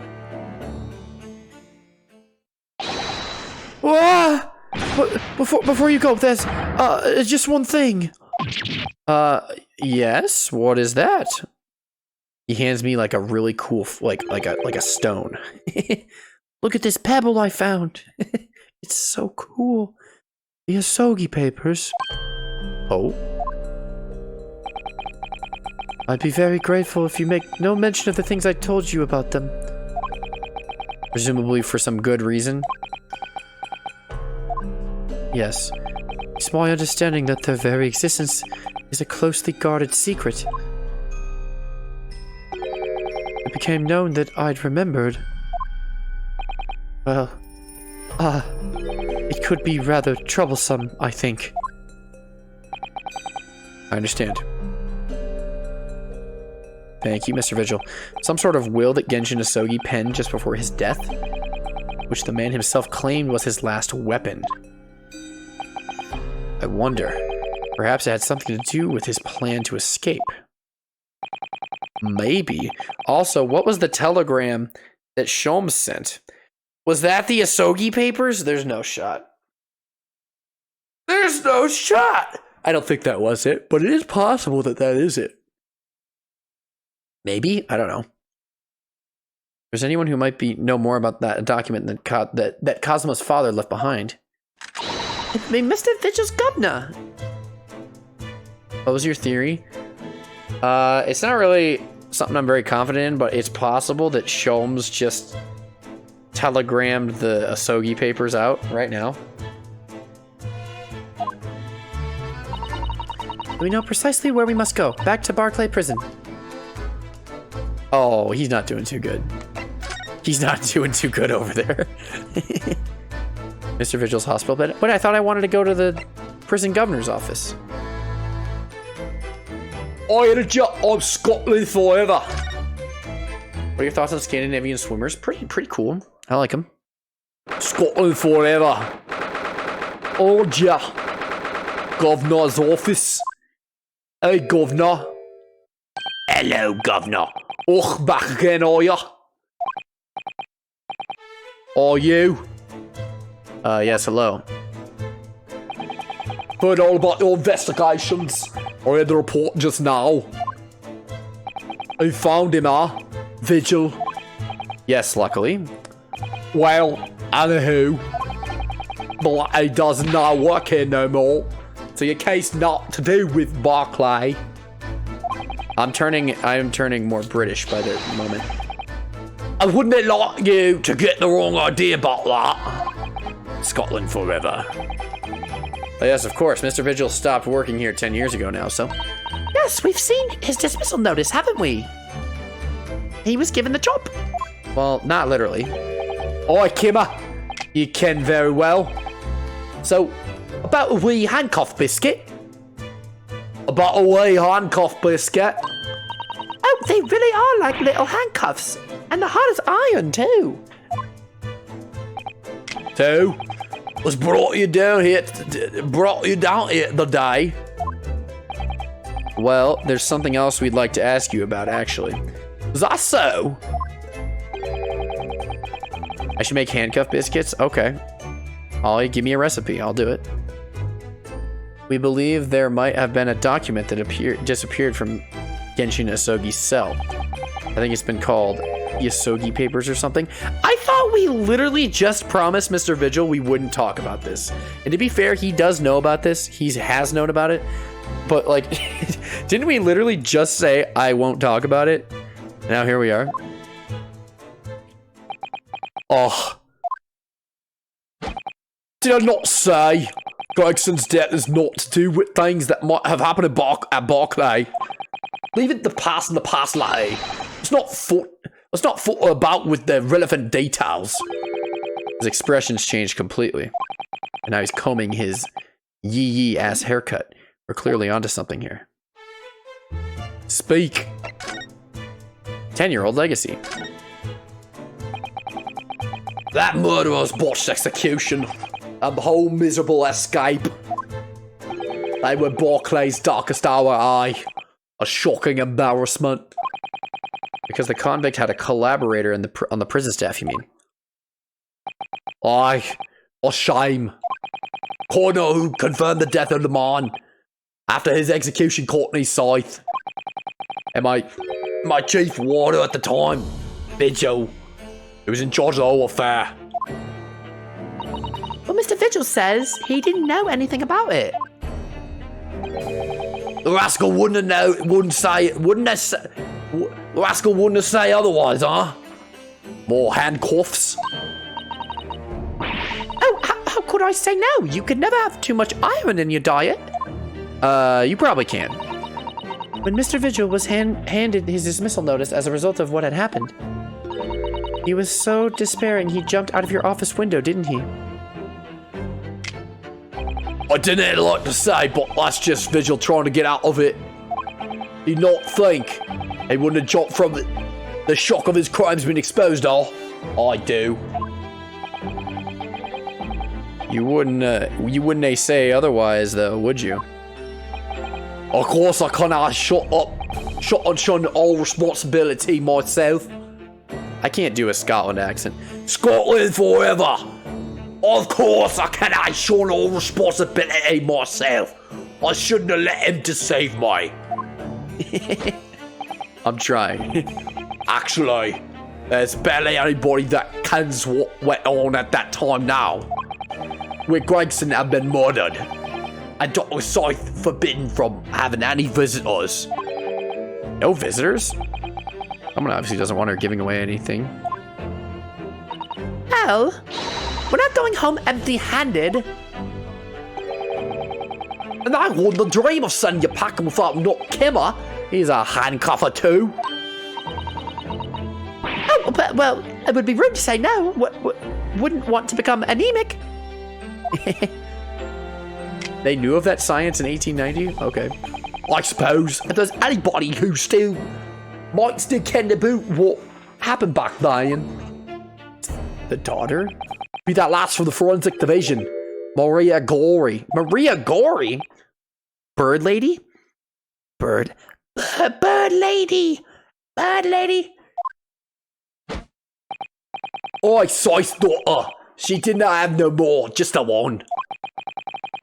But the wee bands followed her mom's footsteps. You didn't ever seen what without a scalpel in her hand. Ah. Yes. Bird lady. Hello, bird lady. What? What's the... You know what voice I should do for her? Hang on.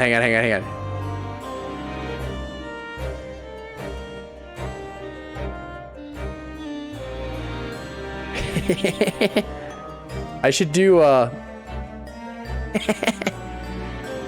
should do this. Hang on. I should do...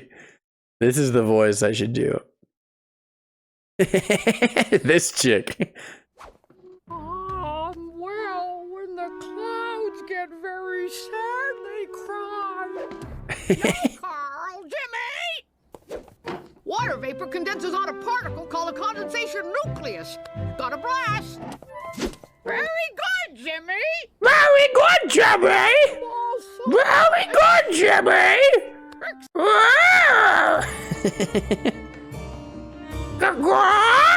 Mama, what is this?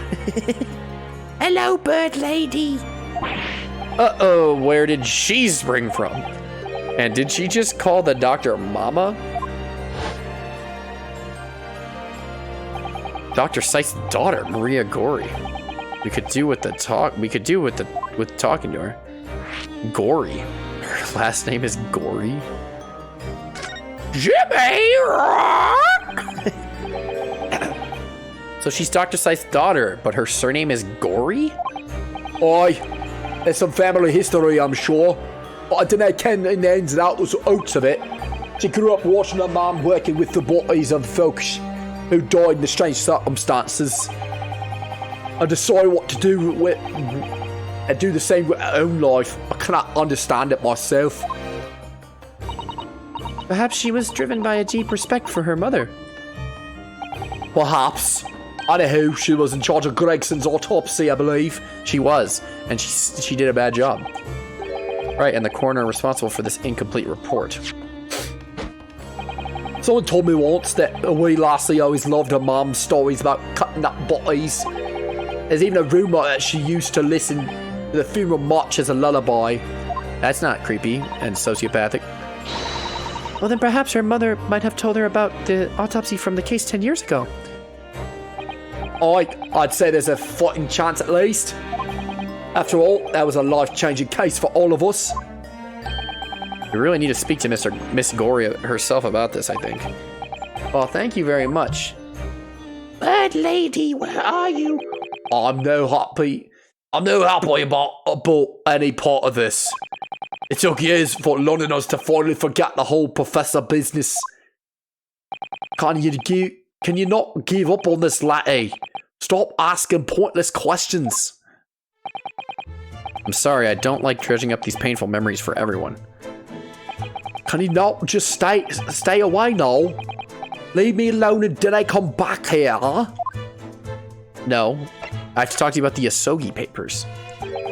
How'd you come to ken about that, laddie? There's no many folk even here in the prison who've heard of those papers. Ah, well, I can't tell him Mr. Vigil told me. I'm afraid our sources must remain confidential, sir. We've been led to believe the papers are actually a last will and testament, is that right? The professors are rather Genshin Asogis. Ugh. Aye, that's right. You're well informed, Jimmy. Jimmy? I'll have you know I'm no Jimmy.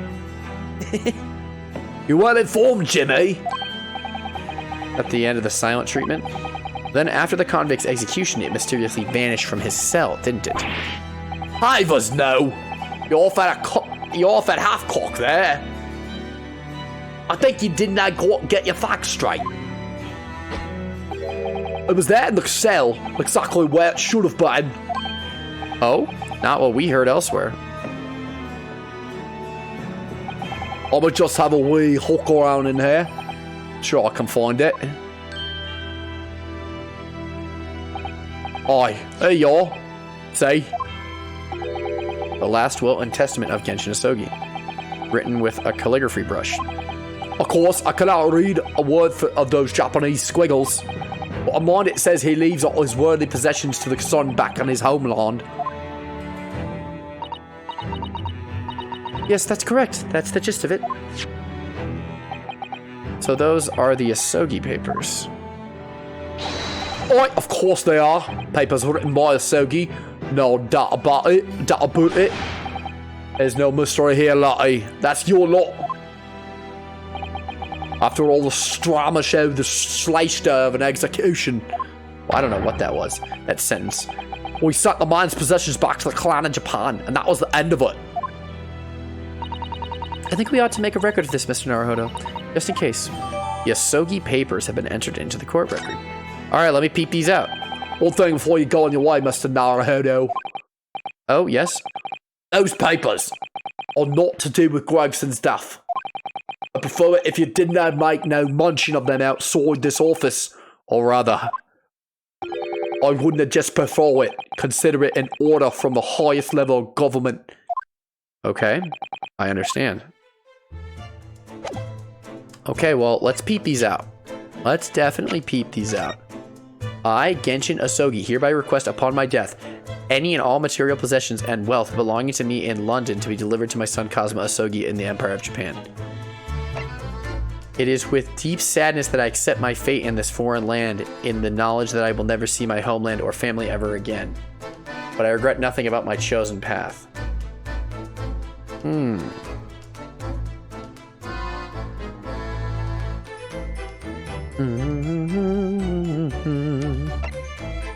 Okay. Okay. So now I need to go to... Can I go to, like, the... Can I talk to Maria now? Okay.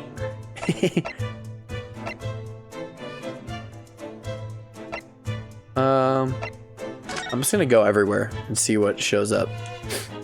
Oh. 2nd November, room on Fresno Street. Look at Sussy's descriptions. Well, I know, I read them, but I just think it's cool to go to everywhere. Mr. Van Zykes' suit is loud. Prison Governor's Office, Great Waterloo Hotel. Examine this room. Okay. Sure. I'm down. No, wrong button.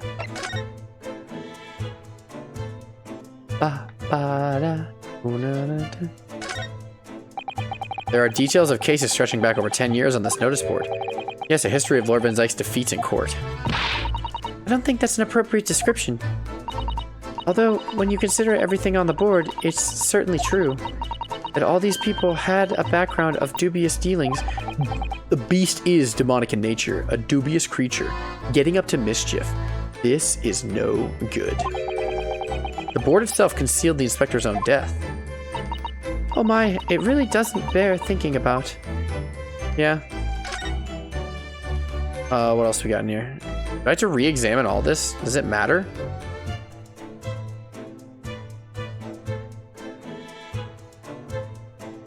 Gina appears at some point. Gina! I never have imagined this. This little figurine would turn out to be a watch-winding key. I suppose it's a policeman because the pocket watch was a gift from Scotland Yard. It seems there was much more to Inspector Gregson than we ever realized. He was clearly a brilliant man. It's the fish and chips that threw us off. I feel as though it ruined his image. Yeah, he was a little chubster. I really don't think we should blame one of Britain's staple cuisines. But think about it. Imagine if it was Mr. Sholmes. How would you feel if instead that old briar pipe that's always in his hand, Mr. Sholmes had a bag of chips? Rather disappointed, if I'm honest. Exactly. Gun. This revolver, just who does it belong to? Well, we know it's of the type issued to members of the police force and judiciary. But Gregson's own gun was found on his person. And of course, Lord Van Sykes has admitted to losing the firearm with which he was issued. Such absent-mindedness. Not dissimilar to you, Mr. Naruhodo. Starting to think the cold, hard prosecutor and I could become friends after all. Then I wish you every success. Thank you. Candle. You're welcome. You too, Alexa. Thank you. Using a candle as a timer device, very ingenious, I must say. Yes, the culprit arranged it so that the firecrackers would be set off at 5 o'clock and then left. That loud bang was heard at precisely the moment Lord Van Sykes arrived, yes. If only he hadn't picked up that gun from the floor. Something you probably told yourself once upon a time, I imagine. I forgot that Ryunosuke picked up a gun too. Yes, I've learned my lesson from that bitter experience. I would have turned and run a mile for sure. Which may not have done you any favors either. If it turns out that Gregson didn't actually die here at all, where on earth could he have been killed? Well, one way or another, we must find out. For the inspector's sake. You know, you look awfully pale again today, Mr. Naruhodo. Ugh, sorry. When I start thinking it all through, I conjure up some horrible images in my mind. Your imagination is the culprit here, then. Most certainly guilty. Yeah? What about it? Catches your eye as soon as you enter the room, doesn't it? It's such a bright color. It certainly makes an impression, yes? They can't possibly commit any crimes, can they? I mean, redheads stand out like a sore thumb. I'm afraid with our jet black Japanese hair, we stand out almost as much here in London. Ha, I suppose that's true. You mustn't think of committing any crimes, Mr. Naruhodo. I wasn't. I might commit a crime or two, I'm not gonna lie. I kinda wanna commit a crime. I'm gonna commit a crime. Photograph of Mrs. Vigil. Realizing the identity of this lady was a very great clue to exposing Mr. Gossip's true identity. He obviously loves his wife very dearly. Which is why he felt he couldn't tell her the truth. The transformation was incredible, wasn't it? Just from that big twisted lip? Yes, he went to extraordinary efforts to play the part of a Hugh Boone convincingly. Although it didn't really seem like it was much of an effort to me. Now that you say it, I have to agree. It's almost as if that was Mr. Vigil's true character. People really are hard to fathom at times.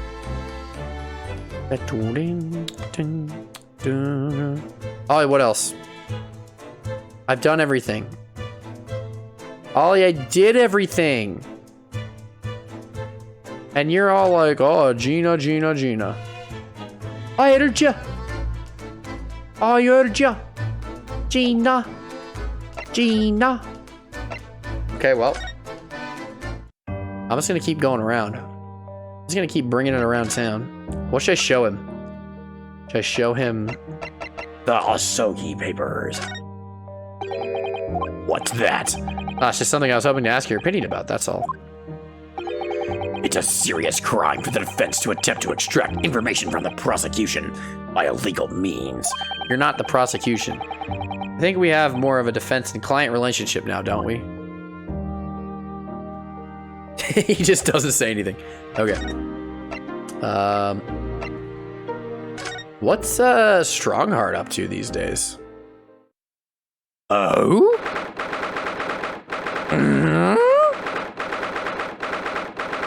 Gina. British Supreme Court Lord Chief Justice's office. Hello. No arguments, Prosecutor Asogi. You will continue with the trial exactly as I instructed. Is that clear? Perfectly. It's Kazuma-sama. Defying Lord Strongheart by the sound of it. He never did know when to back down.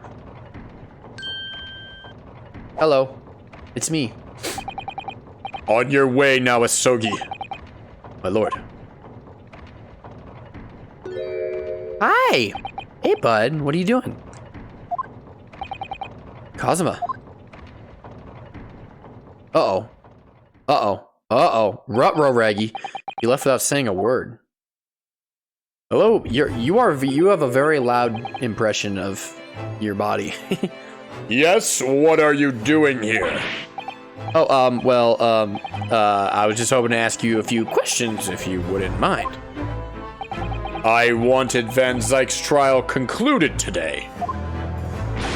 But Prosecutor Asogi's unwelcome inquiries are going to make it take longer than necessary. Unwelcome inquiries? As a result, I'm losing even more precious time. Currently 2 hours, 55 minutes, and 41 seconds. 42, 43. Then we must resolve everything before 3 hours have passed, Mr. Naruhodo. We have like 8 minutes then. And a miraculous not even 5 minutes? Okay, yeah. Anyway, I can't let the man's obvious bad mood put me off. I need information. Hey, bud, you want to talk? You want to chit-chat real quick? The Reaper. Does Prosecutor Asogi believe that Lord Van Zykes is the Reaper? I wouldn't know. It was 10 years ago, in that fateful closed trial, that Lord Van Zykes made a name for himself among the judiciary. But the next trial he fought, he lost. It meant the ringleader of a criminal organization was acquitted, thanks to the jurors being under duress. Okay, so were they bribed? I assume that's what that means. That's awful. The man's freedom was short-lived. He lasted just 3 days.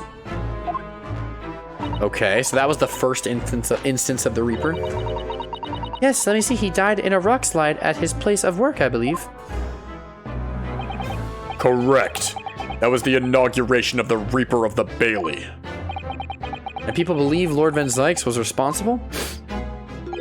He was brought to trial himself, but it was shown to have been an accident. Okay, so he must have had a solid alibi then.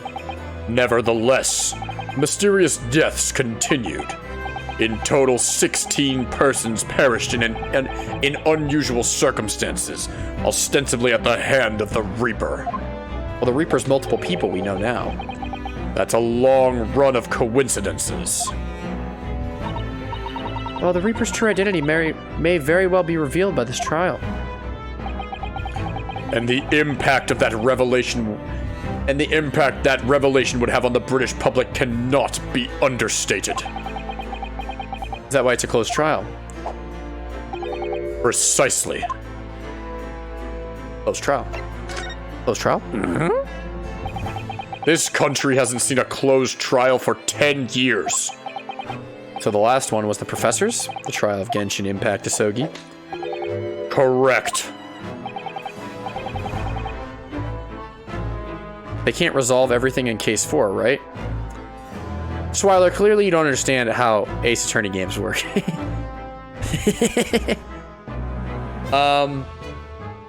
Case 4, if a game has 5 cases, which this game does, Case 4 is almost always used to lead up to Case 5, to set up the next case, where like half the case gets solved in Case 4 and it gets finished in Case 5. Even though it's technically 2 separate trials, it's the same mystery. Like you solve a chunk of it in one, and then Case 5 is the finale. Except for Spirit of Justice. Spirit of Justice said, you know what, 2 cases. We're going to put 2 cases in Case 5. Great Ace Attorney 1. Ollie, I said most Ace Attorney games. The original doesn't count. The original doesn't count because the 1.5 wasn't planned at first.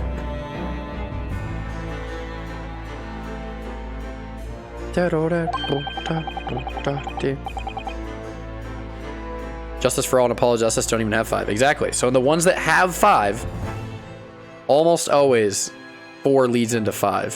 Very strongly. Trials and tribulations, dual destinies, and both investigation schemes, Ollie. Clearly, you don't understand your situation right now. Spoils? What the fuck? What do you want from me? They have 5 cases. Is that not what you expect out of an Ace Attorney game?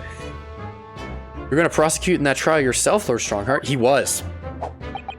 Ben Sykes entreated me to relinquish the prosecution to him, and he might avenge his brother's death. And here we are 10 years later, with the son of the man Van Sykes has condemned now looking to avenge his father's death in the same way. Oh? Did you say that what goes around comes around? However, it would seem that the new young prosecutor is harboring some ulterior motive as well. Yeah, maybe. Kazuma is? I like my organization to run smoothly in the exact manner that I prescribe. As with the giant clock in here, I won't tolerate a single cog being out of step with the others. Hi, Mackenzie. Mackenzie, what do you think of this guy? His suit is loud. Don't you agree? Cog champ? Oh? His suit is loud. His suit is very loud. Ah, so that's what all these gears are about in here. If the young man refuses to mesh with the other parts of my great machine, I will be forced to take steps. Is he gonna prosecute? There's no shot. What do you mean?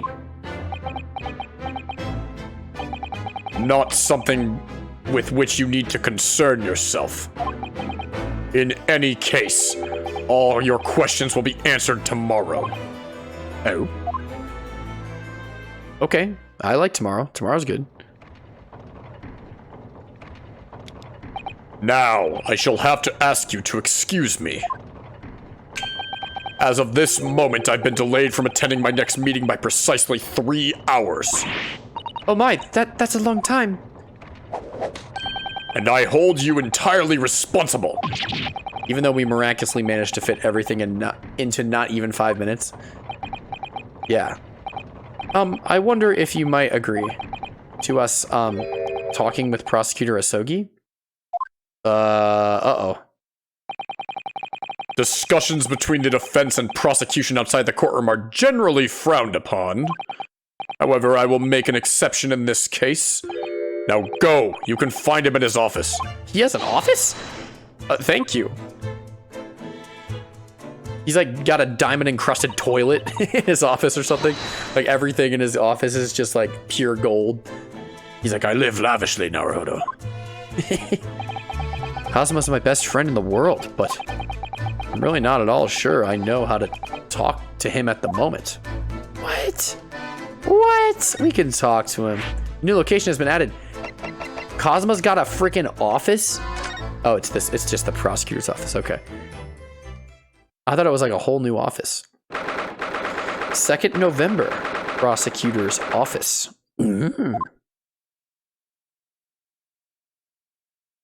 Whoa, look at this diorama here. Whoa, it's the scene of the crime. What's going on with that? So this is the office of Prosecutor Asogi now, is it? Kazuma-sama is doing so well for himself. Gurgzy. Even though he's always forced to kneel on the floor Japanese style in that dark corner. It's a habit of Seiza style whenever he's working. I don't know what that is, but okay. Ooh. Hello, sir. Kazuma. Hey, bud. Thought it wouldn't be long before you paid me a visit, Rinosuke. I was right about what I said, wasn't I? Sorry? That you have all the makings of a great defense lawyer. Well, I always believed that you'd fulfill your dream of advocating in the British courts. I just never imagined for 1 second that it would be as a prosecutor. Seeing you stand in a foreign courtroom, so gallantly realizing your dream, Kazuma-sama. I'm truly happy for you. And I'm truly thankful to you, Judicial Assistant Mikotoba. Ryunosuke, I always thought it would be fun for you and I to shake up the British legal system a little together. This isn't quite how I envisaged it, but I suppose it's just another twist of fate. His twisted fate and his last bow? No, twisted karma. Okay, I thought I was onto something there. So close. I've learned a lot of things during my time in London about how Sasibaka, his father, was himself a visiting student here once, along with Judge Chijoku, and about what happened with your father. And you'll have no difficulty understanding why I had no choice, why I had to find a way to get to Britain as a visiting student myself. I want to hear it from you, Kazuma. As you wish, Ryunosuke Naruhodo. Okay, what do you got? Your disappearance. Yeah, what the? Okay, we already know that you don't remember anything. What did Sholmes do to you? It's getting on for a year now, since what happened on the SS Burya.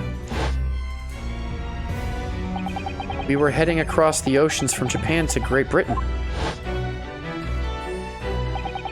When a bizarre series of coincidences? Is that a typo? Am I going stupid? Okay, good. I thought I was insane for a second. I'm like, what? Have they not patched this out? What? Okay. When a bizarre series of coincidences led to those tragic events. Sholmes made him go to France. He blocked the trauma from his memory. I thought I'd lost my best friend forever. I must have been unconscious for a long time. When I woke, I was lying on a bed. It was a narrow little room. There was a posy of flowers by the pillow. It took me a little while to realize I was in the cabin of a ship. A same ship or a different one? I slipped out of the room and headed up onto the deck. Were you already suffering from amnesia at that point? Yes, I didn't know what had happened or where I was. It was just this voice in my head. You have something you have to do, something no one else can know about. Go to Great Britain. Your task awaits you there. It was a calling I couldn't ignore. It compelled me relentlessly. Out on deck, I saw that I was on a huge steamship, and we were docked at a large port. France? Maybe. It must have been Hong Kong. Yes, it must have been, presumably just before they were due to carry your body off the ship. I had no idea of the situation, but I did have the feeling that this was in some way my last chance. So I concealed myself among the disembarking passengers and went ashore. Then I disappeared into the crowded streets of that foreign port city, so I could plan my onward journey to Great Britain. Your journey to Great Britain, let's hear it. Among pequeño. Just under a year ago, with all my past memories lost to me, I was left behind in Hong Kong. Everything was foreign to me. The sights, the sounds, the smells. My head reeled. I was truly at a loss. I realize now that I'd escaped as a dead man, with nothing but the clothes on my back. No money, of course. Oh, how terrifying for you. Luckily, though, I had 2 feathers in my cap. One being your knowledge of English, I suppose. That's right. And on the back of that, I was able to pick up some work as a deckhand on a cargo ship. Eventually, after calling it at countless ports, I finally arrived at Dover. That must have been some 3 months ago now. Your formidable tenacity of purpose is showing itself again. I mean, the man had lost his memory and had literally nothing to his name, but he still managed to make his way to London on the opposite side of the world. Good for him. I don't know how the hell you did that, but I guess it is technically possible. Of course, I had no idea why I'd moved heaven and earth to get here at that point. So how did you end up becoming Lord Van Zyke's apprentice then? Yeah, that doesn't make sense. That can only be called an extraordinary stroke of luck, really. You see, I was stopped at the border because I had no papers. They took me straight to Scotland Yard. By sheer coincidence, Lord Strongheart was there to attend a meeting. That's when the second feather in my cap came into play. Would that have been your knowledge of the law? Yes, exactly. Wait, so you knew who Lord Strongheart was? What? How'd you know who that... How'd you know who that guy... What? Okay. Lord Strongheart was curious about an Easterner with intimate knowledge of British law. He took me back with him to the Supreme Court and assigned me to the prosecutor's office. And then 9 days ago, you finally got your memory back after the trial involving Drebber. I love that cutscene. What a good cutscene. No, he didn't know Strongheart. He was just talking and Strongheart fired him. Cool art. It is cool art. He looks like a Freddy Fazbear animatronic. I cannot get over this. I cannot get over that fact. Yes, I did. Your father Genshin. Ever since I first met you at Yumi, you talked about your dream. Mark my words, Ryunosuke. I'll be chosen as a visiting student and make my way to Great Britain someday. Did you know the entire time about what happened to your father here? 16 years ago. Oh, baby. Hello, baby. Little boy. When my father left on that exciting trip to Great Britain, I was just a boy. We took a photograph together the day before his departure. It's my last memory of him. Yeah? But what I remember most about my father is his unswerving sense of justice. Oh, he wore the bandana? Wait, really? Okay. Good for him. 6 years after he left, a gentleman called out at our family home. He told me that Genshin, my father, had been taken ill in England and passed away. It was Professor Mikotoba, your father, Sasibaka. Oh my. Ever since then, the professor was very good to me. He even helped me to fund my university education at Yumi. I'll be forever in his debt. But nevertheless, I just couldn't bring myself to believe what he told me. Oh. Then one day, a letter arrived at our house from Britain. There was no indication of the sender, so I opened it assuming it was from an old acquaintance of my father. Okay. What I read in that letter changed my entire life. What did it say? It said that my father had been a mass murderer, and the writer cursed the Asogi name. Oh no. As a result of that letter, I found out what had been hidden from me all those years. Letter from Britain. That's not very People PogChamp. We've been trying to reach you about your car's extended warranty. Yeah, your dad's car broke down, Cosmo. Go help him. Your mission in Great Britain. Oh no, he needs an oil change. Cosmo's like, my mission. I will sacrifice blood to make this mission happen. Presumably, the letter was sent from a relative of one of the victims. Benzaiki, maybe? Whoever it was had been a member of the judiciary. He could have been present at the close trial. The letter revealed that my father had been sentenced to death, executed for being a killer. I'm so sorry you had to find out that way. I imagine the British government did its very best to silence whoever sent that letter. But for someone who knew the truth and couldn't bear the resentment, it was always going to be a problem. But still, it couldn't have been written by anyone else. Why would you believe such a thing? There was a newspaper cutting included with the letter. It was the first I'd ever heard of the professor and his terrible killing spree. I see.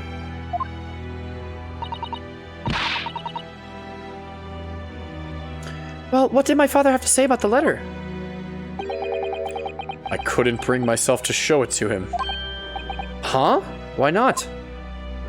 Because he deliberately concealed the truth from me by telling me my father was taken by a fatal illness. That couldn't have been easy for him, and he'd done it out of consideration for my feelings. So instead, I showed the letter to Judge Jikoku. Oh? Ah, the other visiting student. He faltered for the briefest of moments, but then he just laughed the letter off. But in that moment, I saw it on his face. He was undeniably shocked, shaken momentarily before recovering his poise. Oh. A year later, my bereaved mother succumbed to the strain of grief, and she too passed away. That's when I made up my mind that one day, without fail, I would cross the seas to Britain and seek the truth for myself. The truth about my father, Genshin Asogi. And I wouldn't let anyone stand in my way. Oh, Kazuma-sama. The Reaper's trial. What we learned today in court turned things completely on their head. It was an impressive piece of lawyering, Ryunosuke Naruhodo. Lord Van Zykes isn't the Reaper, you know. I almost don't want to believe it myself, but it turns out that Inspector Gregson himself, the victim, was... It's clear that the inspector was behind the Reaper's activity all along. Huh? What, you mean you knew? Huh?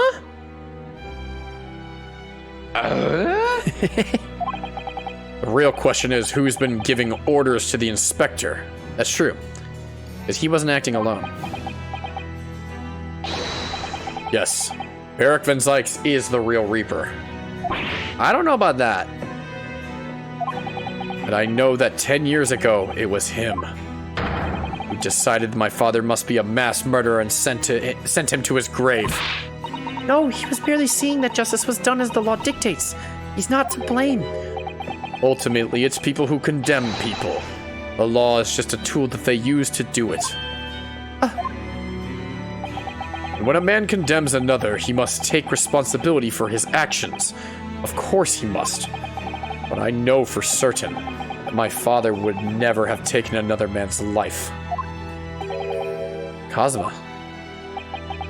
On the contrary, my father's life was taken by the Reaper. Okay, now what? Do I present you something? Asogi paper. Kazuma, what do you make of this? There's only one place where defense lawyers and prosecutors should discuss evidence, the courtroom. So it seems you're still confused by the situation. That's what I make of it. I get the feeling my friend's always gonna have the edge over me, isn't he? Maybe.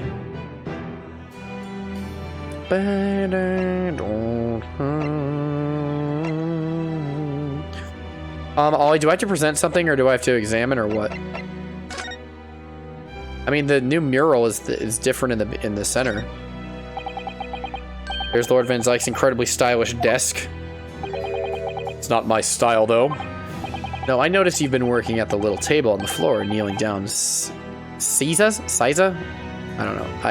You told me how to do this, Ollie, but I forgot. I thought it was some kind of punishment set up by Lord Van Zykes when I first saw it. I find it the most comfortable way to work. I can't do it. After a couple minutes of sitting with my legs folded under me, I start to go tingly. That's me. I am literally Ryunosuke. I cannot sit crisscross applesauce without losing all feeling in my legs after like 2 minutes. I cannot, like, you know how like catchers in baseball, they have to just like squat down for like extended periods of time? I got assigned to play catcher one time, and I didn't make it like one batter before I was like, I cannot do this. Don't exaggerate, Ryunosuke. We both know you can't even manage a minute. Hey. What about your hollowed chalices to the courtroom? Lord Van Zykes' fine collection of hollowed chalices on bottles, all neatly lined up, just for him to throw. Yes, he's extremely particular about all that. He has a strict regime for everything, from the storage of the casks to the bottling of their contents. Gosh, he must be really having a tough time of it being his apprentice. Actually, no. Oh? He's so particular about it all, he refuses to let anybody else touch any of it. So it's been quite easy for me, in fact. Talk about weird. That's pretty weird, champ. Okay, let's explore this thing. Gurgzy! What the? It's a scale model of the crime scene. Oh, yes, I realize that. Does the prosecution office make a model of the scene for every single case? Apparently so. Really? Sometimes it helps to visualize things better and notice things you hadn't spotted before. Actually, the miniature notice board is my work. Be honest, you enjoyed making that. I would enjoy making that. Sounds fun. How about Clint up here? You know who the man in the portrait is? It's Clint, right? Why would I? What? But you're Lord Van Zyke's apprentice. Yes, apprentice, not friend. And during the time I was suffering from amnesia, I didn't even notice that picture. Oh, really? I mean, it's not the smallest picture. It's pretty big. I wouldn't have the first idea of what the man decorates his office with. I see. Bats. Freaking bats. I love Halloween. Guys, it's October 26th. 5 days till Halloween. We got freaking bats. I love Halloween. What? You disturbed the bats, did you? Fitting companions of Lord Van Zyke's, wouldn't you say? Actually, I've seen things flying in Lord Strongheart's office too. Doves, I think. Perhaps you have to like birds to attain a rank in the judiciary here. Although bats aren't birds, of course. How about a sparrow for you? Yeah, sparrow, Cosmo. What's that supposed to mean? Oh, nothing. Cosmo, I think you would appreciate a good duck. Whack, whack, whack. It just waddles around and follows him everywhere. What do you guys think? Backs floor to ceiling, just like the last time we were in here. Hollowed barrels, I suppose. They're arranged according to vintage, flavor, and region. I know all about that. I'm in wine class. Every week, they're all taken out and put back in order. What? Every week? Lord Van Zyke's can't seem to settle on the perfect way of arranging them, you see. Vintage, flavor, and region don't neatly coincide. That's the trouble. Gosh, being his apprentice must be a real challenge. Actually, no. Oh? He considers the task too important to entrust to anybody else, so he does it entirely on his own. So he's a barrel of laughs here and in court then. Yeah, he's just participating in kangaroo court. He's just a kangaroo. What else have I not examined? There's nothing I can present to him, right, Ollie? I don't think so. I mean, you would know, Ollie. I need to not get stuck, though. As you know, I don't have time to get stuck. Let's just, like, show him everything.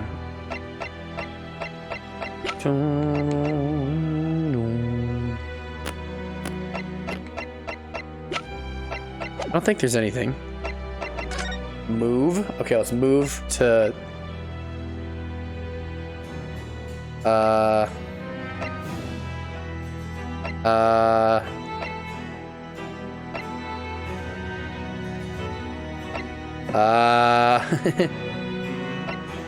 don't know where to go, Ollie. Let's go to Shom's suite. Let's see what he's up to. If he's up to anything. Iris! You are such a goblin. And I love you for it. Lord Chief Justice's office. I'm just gonna go everywhere and see if it's somewhere I need to go. I guess there's something to present. Are you pulling my leg, Ollie? Did you lie to me? How dare you? How dare you? How dare you?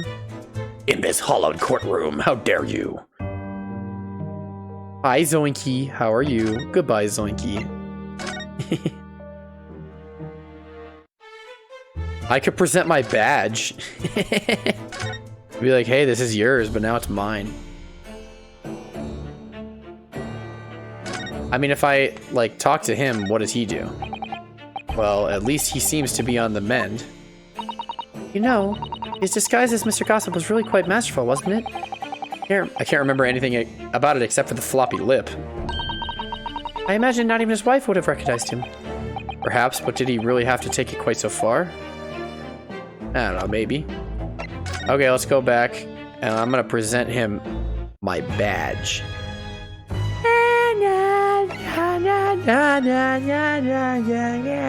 Badge. Ozma, this is your armband.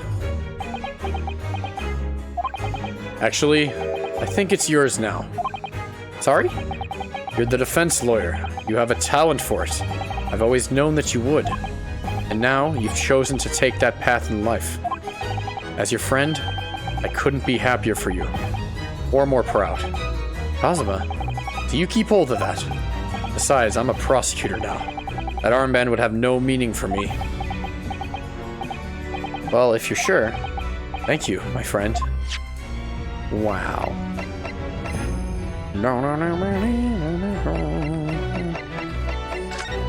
What if I just present everything? I'm just gonna present everything. Everything. There's not a single thing I'm not gonna present. Oh? I was shocked when I found out that they were related to the case, the Red-Headed League, I mean. Personally, it wasn't their plan to swindle. It wasn't their plan to swindle everyone that surprised me. It was the fact that so many red-headed people gathered from all over London that day. A certain great detective being among them. I expect those two are in their cells as we speak, wishing they'd never dreamt up their little plan. Maybe they're busy plotting for their next one. Yeah. What about... So the Asogi papers he didn't even care about. Cosmo, blah, blah, blah, blah, blah, blah. Cosmo, what do you think of this? What do you think of Inspector Gregson's thingy? Cosmo, what do you think of a pocket watch? Oh, doesn't have anything to say about that? Cosmo, what do you think of a picture of Gurgsy? Oh, the Reaper. The Reaper. At last I get to take my revenge. So you're spiteful? We need the truth, Kazu Daddy. What are you trying to be all spiteful for? Ozma, Orphan Sykes isn't responsible for your father's death, and he's not the Reaper. He's the defendant and deserving of a fair trial. You mean like the one my father had? It's a closed trial now, too. The conditions are exactly as they were 10 years ago. And even if it ruffles some feathers, I have a plan to show that man for what he really is. Ozma. Okay. That's not fun. Firecracker? What do you think of a firecracker, Cosmo? Nothing? Hey, Cosmo, what do you think of a notice board? Oh, you don't think of anything of it? Hey, Cosmo, what do you think of a crime scene floor plan? Hey, Cosmo, what do you think of the autopsy report? Oh, this came up in the trial, didn't it? That's something a little dubious. A dubious little creature, if you would. The fact that no time of death was recorded on Inspector Gregson's autopsy report. Yes, there were some unexpected turns in the courtroom earlier. The suggestion you came up with certainly took everyone by surprise. The idea that the victim died the previous day at some other location is quite something. Well, considering when the pocket watch had stopped and the scorch marks on the candle, it's certainly a distant possibility. The evidence and the scene both point to it. To be honest, it bothered me too. So I paid a visit to the autopsy room earlier. The coroner responsible wasn't there, but I got a name. It's Dr. Gory. Can I talk to Bird Lady? This is me how I talk. I'm the bird lady. If it wouldn't trouble you, Kazuma-sama, we'd very much like to speak with the coroner, too. Of course. The last thing I want is for anything to be brushed under the carpet. Scotland Yard's our autopsy laboratory is behind Lowgate Cemetery. Lowgate by Barclay Prison, you mean? Ah, you know it, do you? The prison where my father was incarcerated and robbed of his life. Kazuma-sama. Well, thank you. We'll pay a visit to the laboratory later today. The laboratory? The laboratory? Ryunosuke, I want to thank you. Why? What for? The sword? For this. You safeguarded the soul of the Asogi clan. Well, it's a famous sword that's been in your family for generations. My only slight regret is that I never got the chance to draw it before I returned it to you. Karuma is said to have been forged by a master swordsmith during the Sengoku Warring States period. I come from a long lineage of warriors, many of whom were expert swordsmen. Well then, you're a chip off the old block, I'd say. This blade, Karuma, is the symbol of the Asogi clan's honor and might. Apparently, one of my father's apprentices even took the blade's name for a surname. Really? Karuma. Does sound formidable, that's for sure. 16 years ago, when my father was a visiting student here in London, he had this sword forever at his side. Which is why it means so much to me that I have it by my side again now too. And that is all thanks to you. It was an honor. You're welcome, Kazu Daddy. Now, I have preparations to make for tomorrow. Perhaps I said a little too much. Kazuma, you've changed. Why? I mean, he has. I think he might just be showing his, like, anger now. No, Ryunosuke, I haven't changed at all. It's you who's changed. I can completely understand your resentment of Lord Van Zykes given what happened. But the fact is, those events in this case are, well, unrelated. Is that what you want to say? How can you be so sure? Yeah, you're wearing full white cravat fluttering in the wind looking ass. What are you doing? What do you mean you haven't changed? What do you mean? Never mind. That man is the Reaper. And it's for that reason that the inspector was killed. I'm going to prove it as much in court tomorrow. By whatever means necessary. No, you can't prosecute Zoinkies. Also, Wub, did your test actually go well? Oh, you skipped school. Uh-oh. Raggy. I know you'll do what you have to do. I know what you'll do what you have to as a lawyer. But I'm sure I don't need to tell you that I won't be taking any prisoners in the courtroom. I'd expect nothing less. Until tomorrow, then, in the Old Bailey. Is that everything? Ollie, is that everything? Can I go to the new location? Forensic laboratory. Wah! Bird lady? Dr. Gory? Dr. Gory. Oh. He's like, this is my room now. This is my room now. I'm a bird lady. Halloween. Happy freaking Halloween. This place really is creepy, isn't it? Well, being a dead room, it's probably full of the spirits of the dissected. But actually, there's a rather pleasing scent of roses in the air. Well, being a dead room, geez, Eco Man. The coroner probably needs a bold scent like that to mask the odor of death. Maybe. Iris, do you think we could change the subject? Look how happy she is to talk about death. This Mickey Mouse clubhouse looking little goblin. Gory. Uh-oh. She's shucking corn over in the corner. For juror number 5.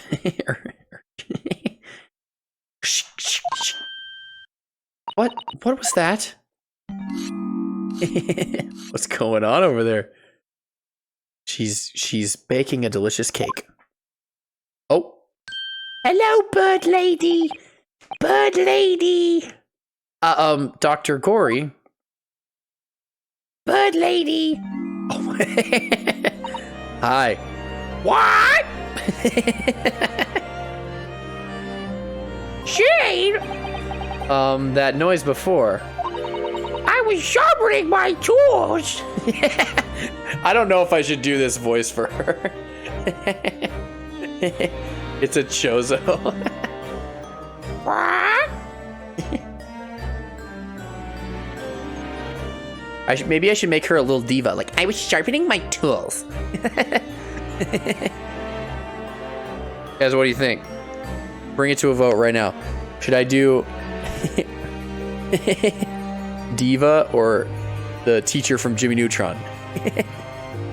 For her voice. I do like Bird Lady in general. What do you guys think? I need an opinion. I can't make decisions by myself.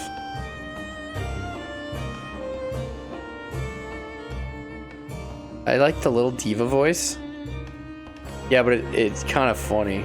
Teacher voice. What? I was sharpening my tools. I was sharpening my tools. I'd be dead meat if I didn't keep a perfectly clean edge on them. She is? How old is she? She's young, right? She's like very young. She's 19? Dude, she literally embodies everything of a diva. She's a 19-year-old who, like, looks like that in 1890. She embodies edgy 14-year-olds. She does. I'll try out both. I'll try out both. I'll try out both.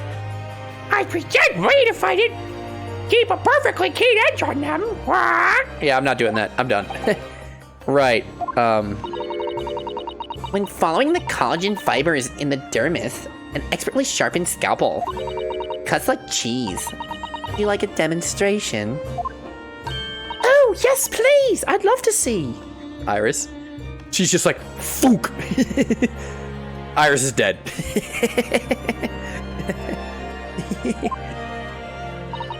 Dan, I think you'll do nicely. Huh? No. I wouldn't do that at all. I mean, maybe some other time. Can you take off your bird mask? Huh. Is that a tut? Well, we came here to ask questions, so... Alright, let's ask some questions. The little diva voice is a lot easier to do than the teacher voice, too, but I do think that she resembles that teacher with the bird mask. We actually have met before. I'm a lawyer, if you remember. Yeah, you wanted to cut me up because I'm a Japanese person, and you're like, oh, I want to get those Japanese organs. And I'm like, no, thank you. You're not dead yet. What? So Mama said I wasn't to cut you open. She's so strict about things like that.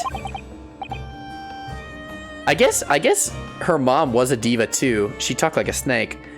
I guess, now that I think about it, I'm doing the same voice as Dr. Scythe, except I don't have the snake lisp or whatever.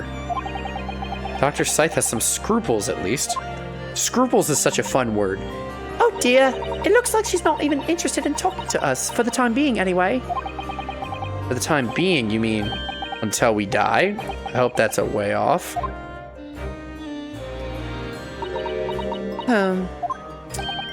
Sorry, but I wasn't planning on dying anytime soon. Huh. Yeah, she is a diva. Surely there's some less drastic way of making her listen. Hey, do you like toy police officers? What actually would be a way of making her listen? The autopsy report? Dr. Corey, we actually came here to ask you about this. He was very good. Good? Sorry? His skin didn't snag my blade once. And very little mess. His joints dislocated easy, and his muscle tissue was a pleasure to work with. We can skip those details. But there's one thing about the report that's caught my attention. You don't seem to have recorded a time of death.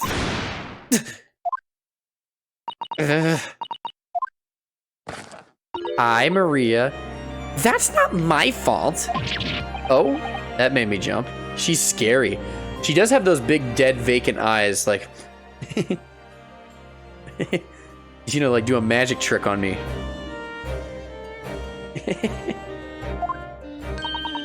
You know who she reminds me of? Hang on. Let me see if I can find this. Yeah. This is who she reminds me of.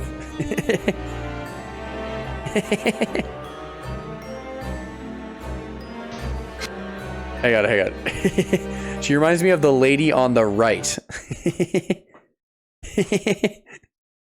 Watch this. Is this your card? No. No. Check under your foreskin.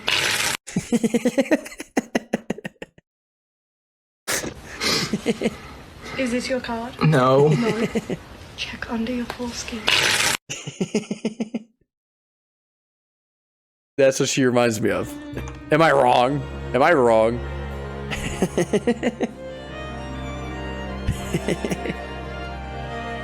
Then please tell us what happened. Time of death. Okay, tell us what happened. Yeah. So why doesn't this autopsy report include the victim's time of death then? Really is the most crucial detail. Oh, I was told not to write it. You like her butterfly belt? She is very fashionable. By whom? Male Strongheart, the Lord Chief Justice. He came here. Lord Strongheart came? He said that from the witness's statements about the gunshot and the other evidence, it was obvious. Men clearly died at 5 p.m. on 1st November when the gunshot was heard. That's not the time of death you wrote on the report. You didn't write anything. Was there some reason you didn't include it? Maybe. Dr. Corey, if you're hiding something under Lord Strongheart's instructions, then sooner or later you're going to go the same way as your mother. That is true. Her mom did get yoinky sploinky for hiding secrets. Give it here then. What's she scribbling so furiously? There. You've written... What's she written? Tell us! Indeterminate. Indeterminate? What? The details of the autopsy report have been updated in the court record. Indeterminate? What do you mean? What do you mean by that? What's the time... Why was the time of death indeterminate? When the specimen was brought in, it was still fresh. But the time of death could have easily been coincided with when the gunshot was heard. But there was one small discrepancy. What discrepancy? There was some fried fish in the pocket of the specimen's overcoat. I had it as a snack. And that fish had started to rot. Oh. So he'd been dead for days? Weeks? A really long time? Huh? If the victim liked fried fish, he presumably liked to eat it before it went off. Yeah? Well, yes. Fish doesn't take that long to rot. It takes at least probably 2 days. I'd say. If it's fried fish, probably 2 days. If it's raw fish, like a couple hours. Fried fish would go a lot slower. It's possible that someone tried to manipulate the apparent time of death. Manipulate the... Is that even possible to do? Theoretically. If you were to chill the body in ice, you could delay the onset of putrefaction. Sorry. Putrefaction. And if the overcoat wasn't on the body at the time, then only the fish would have started to rot. That's right. That's right, Leonardo. Naruhodo Ryunosuke. Jeez. Leonardo.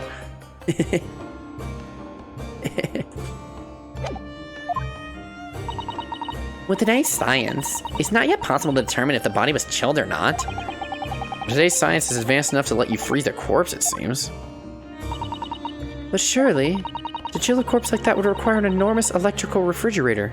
They have electric refrigerators back then? And I don't imagine many households in London are equipped with such a device. No, definitely not.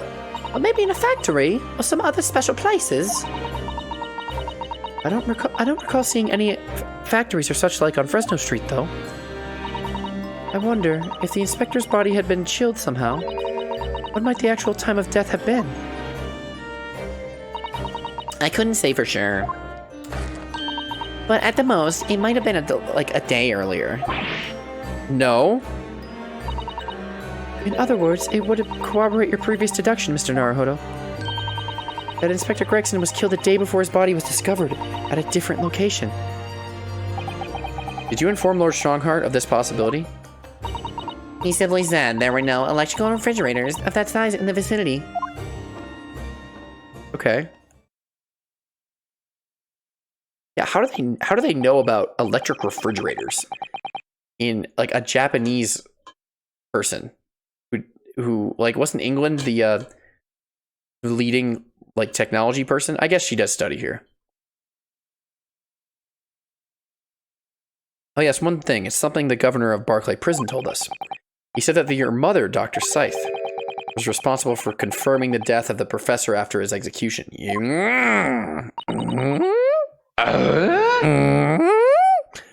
The professor. Apparently you always enjoyed listening to your mother's stories about her work, so you were wondering if you might know something about what happened 10 years ago. She was 9. That's not all Mama did. Sorry? My mama carried out the autopsy of Clint Van Zykes as well. What, really? The brother of Lord Van Zykes, the professor's final victim? Artificial refrigeration was first invented in the 1740s? I see, Ollie. The idea of carrying out an autopsy on a member of the aristocracy was completely unthinkable back then. But the detective in charge of the investigation insisted, and it was miraculously authorized. That detective being Inspector Gregson, of course. Quite an accomplishment for one man. That autopsy provided a vital clue we needed to arrest the killer. And Mama was there for that historic event. What does all this mean? You know, that amazing autopsy happened right here in this very room. The professor and Clint Van Zykes. They both spent their final moments before the burial on that dissection table there. So this lab, Mama's lab, was instrumental in some of the country's most important cases. She really is proud of her mother. I wonder if you'd tell us more about exactly what happened back then, Dr. Gory. Huh. Okay, what? Confirmation of death. The professor's execution was Mama's first big case. She had to be in attendance at Barclay Prison's execution chamber and sign the certificate to confirm the convict's death. Mama is the best coroner in the world, you know. I was so proud of her. You were 9. Also, you're wearing a snake pin because you're a snake. You're a snake. I can see those snake eyes. I see just, look, under her eyelid, you can see the scales. They're peeking out. She's a reptoid. But the execution didn't actually take place. No, and still, far worse still, Mama actually helped with the jailbreak. Bird. I didn't want to know. Oh dear, you found out recently, you mean? I believed in her, in Mama, but now I wonder if I'm starting down the same path as her. You mean because you admitted the time of death on this autopsy report? That's because Lord Strongheart forbade you from including it. Just like Mama. I'm sure she was coerced by somebody, too. Yes, that's my feeling as well. There's no doubt there were powerful forces at play 10 years ago. The execution wouldn't have been staged without a lot of people at the prison knowing about it. Obviously, the prison governor must have been in on it as well. Yeah, he had to have been, actually. The big man with the little handcuffs, according to what he told us. He was tricked by the chief warder. He says he knew nothing about it.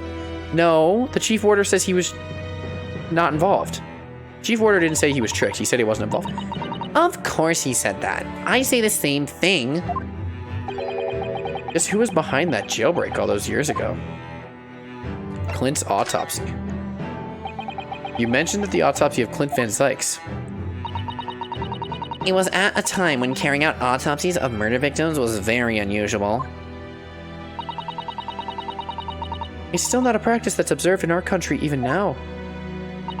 It turned out that he was the professor's final victim, and when the autopsy was performed, Mama was present, although only as the secondary assistant. The person leading the procedure was called Dr. John A.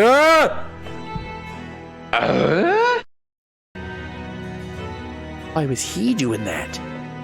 Well, now I know why they wanted him dead. I know how he was involved.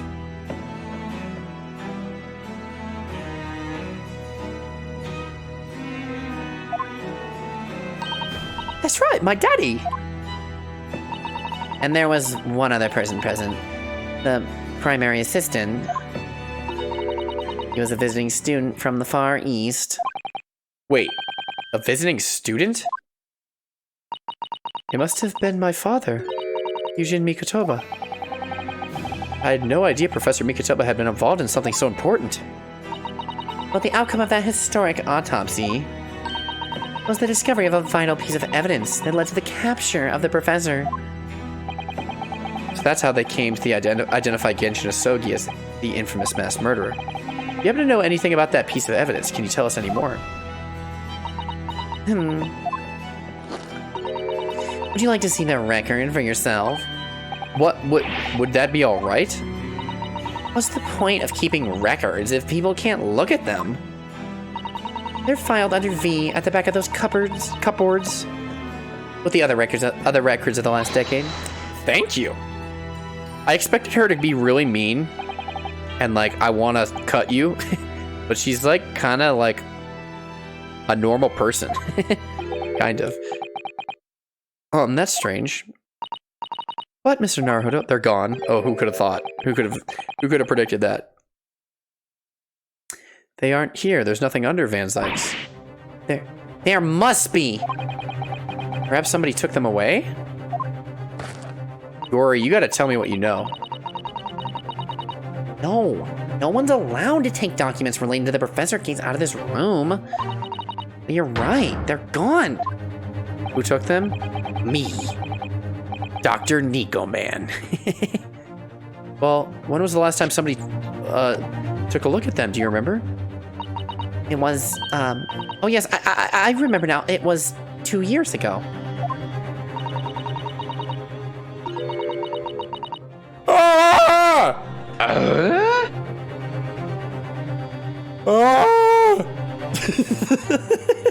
Oh no! Why does he have them?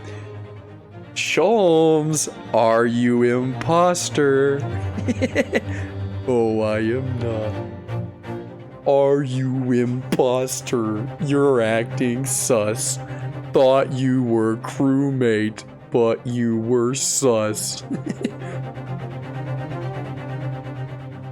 A consulting detective came one day saying that he'd like to see the records. No, you don't mean. Sherlock Sholmes was his name. Deep down, I knew that was coming. Do you think he stole the records? Oh no, surely not. Iris, that can't be right, can it? I don't think she knows. Iris? Uh-oh. She knows. She knows. Is that the Hound of the Baskervilles thing? Is that involved? Bruno. I hope you don't mind, but, What is it, Iris? I've just remembered something very important I have to do. You're lying. I'm going to have to leave you now. Oh, this is very sudden, Iris. Well, we'll come with you then. Oh, no. There's no need. You and Bruno can take your time here. Bye for now then. Good luck. Gone. Wait a minute, little gremlin. May?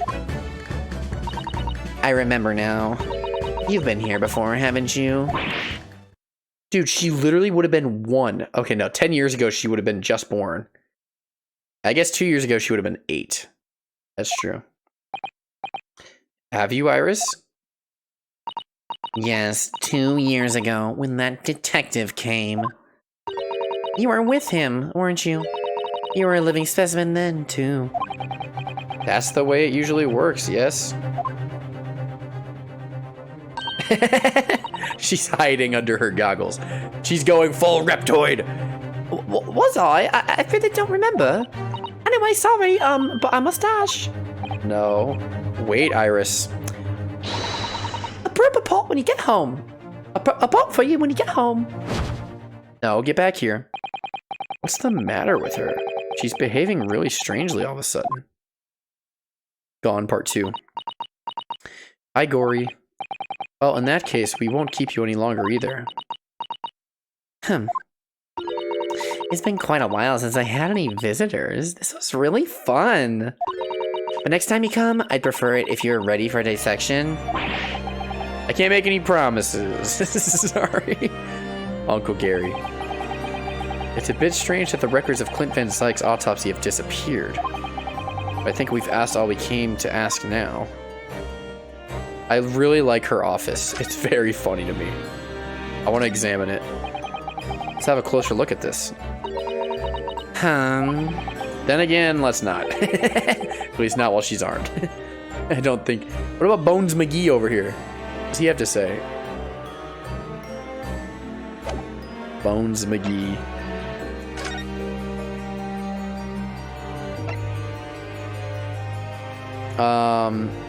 So I think we need to go to talk to Sholmes, maybe?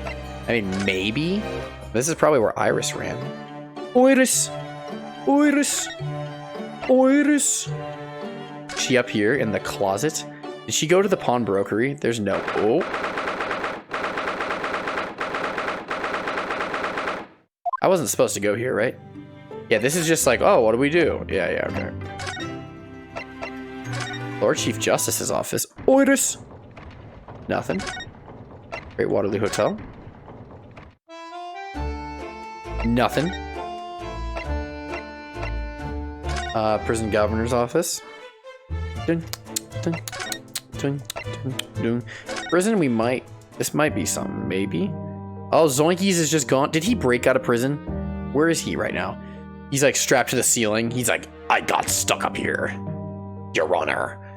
I'm strapped to the ceiling. About to drop a dookie on this defense attorney. Spider-Man, Fresno Street. Gina? What? I heard you. Gina? Box on the ground. I see box. Mm-hmm.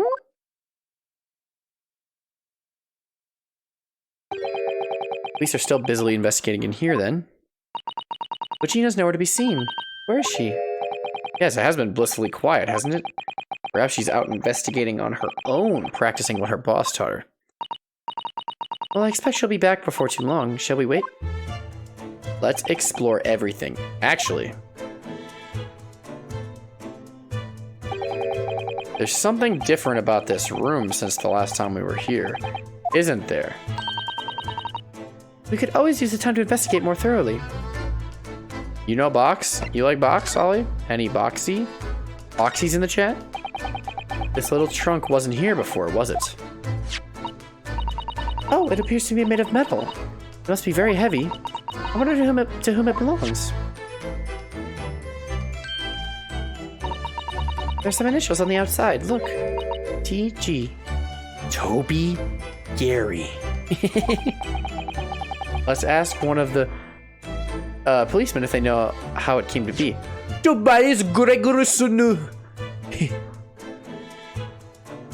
As explicitly stated in the Morse code note. Let's ask one of the policemen if they know how it came to be here. Alright, what do you think you're doing? I don't know, Gina. What? What's wrong? Gina? Must be trunk, that is. Hands off. Gina? What, where were you hiding? I don't know, you leave something unattended for a few seconds, and every time Dick and Harry's got his greedy eyes on it. Just a wild guess, Gina, but... What? Spit it out, Odo. Is it fair to say that you've only owned that trunk since this morning's trial? What are you trying to say? come on, this trunk goes with me everywhere. Always has. Where have you been for the last year? It says TG on it. Not trying to incur your wrath, mainly. I love that phrase. Incur her wrath.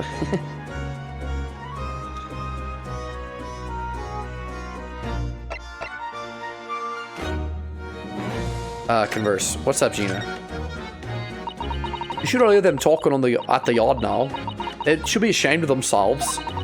They're saying that it was the boss who killed all them bludgers. What? Ah, you mean the whole Reaper thing? Yeah. Apparently, the boss was investigating stuff that no one else at the yard knew nothing about. Yeah, this is the pickpocket.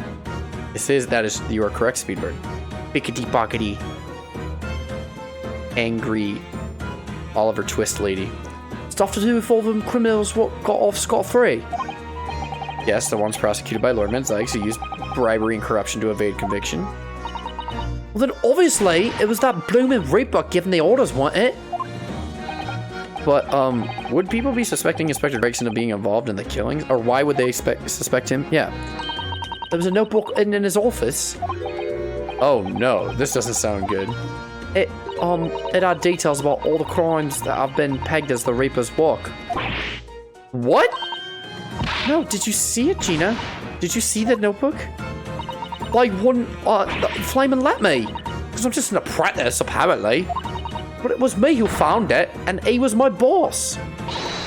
That's right. I was pretty miffed about it, so I sneaked a peek at what it said anyway. Yeah, of course you did, because you're a sneaky little Sally. Oh, that's our Gina. Gina. The secret notebook. So you managed to see what was written in Gregson's secret notebook anyway, didn't you? Why, I see it. It's my right to read it, what he wrote. And what had he written, Gina? Okay, there we go. Dates, times, places, names, an whole long list of them. All details about the bludgers supposed to have been done by the Reaper. Okay. But there could have been an explanation for that. Perhaps it was a record of the inspector's investigations into the Reaper's activities. Exactly. That's what I said. That's the first thing you'd think, right? As it happens, it was full of names I recognized anyway. Well, the Reaper's targets were almost exclusively known leaders of London's criminal underworld. Oh yeah, but there was one name right at the end that was a bit odd. At the end of the list, you mean? I'm pretty sure that date against it was 31st October. Oh? Oh, the day before the inspector was found dead.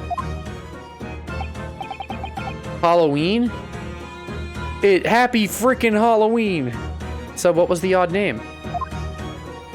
It weren't like a name I've ever seen before. It was something like, no, it's no good. I can't remember it. I don't think it was an English name, put it that way. Oh dear, what a pity. There was something else too. I don't know if it matters, but the same name kept coming up over and over. Shin. It was. I don't suppose it means anything, but, it definitely does. Definitely does. Did you say Shin? Yeah. Eh? What does it mean? Something? Lord Zykes knew the name too. He mentioned her as well. The woman who actually did the deeds. And now we find out her name appeared in Gregson's secret notebook. Your investigations. We haven't seen you for a little while, have we, Gina? Well, of course not. I've been busy, ain't I? Investigating and that. The lads at the yard are trying to trace the boss's movements the day before it happened. The day before? That would be the undercover investigation into the Red-Headed League, then. Well, the boss didn't go, did he? You found some cove what was pretending to be him, didn't you, Odo? Yeah.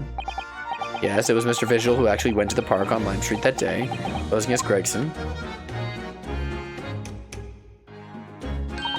Well, anyway, you ain't the only one turning stuff up. I've got my own ways of getting results. Oh, doggy? Oh. But me and me partner are here together. There's nothing we can't track down. Oh, little Toby. He's such a faithful friend. I like how his name's Toby. And her boss's name is Tobias. So have you tracked anything down yet? What do you think, guy? Of course we have. Can't tell you, though. At least business, isn't it? Anyway, the point is, if you lot ever need any help, you know who to turn to, right? Me and the L-Hound here. Right? Because he looks oh so hellish, honest. I'm a big Toby fan. Big Toby fan. Gina, about your Hellhound there. Chief Inspector Toby, you mean? He's the pride of the force, he is. In Japanese, police dog means something quite different and not altogether nice to those involved in a crime. Yeah. But here in Britain, it's a wonderful compliment, it seems. For a canine, at least. It should be, after all, in the Great Exhibition case the other day. It's Toby here who managed to locate Trevor's workshop. Maybe it's time for another demonstration of what the super dog can do, huh? Do we have something the Chief Inspector could catch the scent of, I wonder? Do we? Wait. Okay, don't tell me what this is. I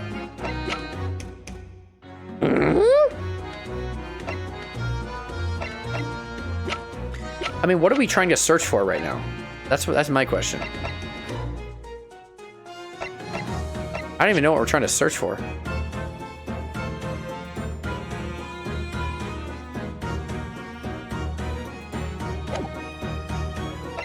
Yeah, I don't even know what we're searching for.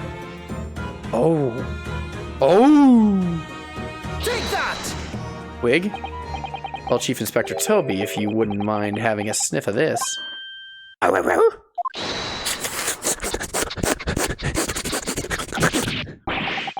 You might be a little too keen, don't you think? Sneef.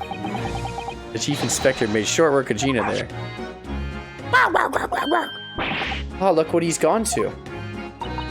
Oh my, that trunk clearly still has a very strong scent of Inspector Gregsy. In other words, it must have belonged to him. Yeah? Oh, alright. It's a fair cop, I suppose. And he nearly got away with it too, if it weren't for the meddling kid of Sussybaka. You always talk so proudly of Chief Inspector Toby's nose and what it can achieve. Did it not cross your mind that he might identify something that was right next to us? Yeah, well, that was a bit of a bloomer, wasn't it? Well, that's enough now then, Gina. Eh? I think it's time you told us the truth about that trunk. Yeah. Tell us the truth about that trunk. All that junk up in your trunk. It weren't like that. It just weren't. What are you talking about? I know what's going through that head of yours, but it ain't what happened. Alright then, what did happen? Well, like I said before, we were trying to trace the boss's movements. With Toby. So let Toby have a whiff of the boss's overcoat. And as soon as I'd done that, he went off like a shot. Straight to that sandwich. Sandwich? Straight to that sandwich. To a sandwich, not to a bag of chips. Mr. Naruhodo, I believe Gina means the witness. Sandwich. Beepo de Beppo. Oh, I forgot about that sandwich. Yeah.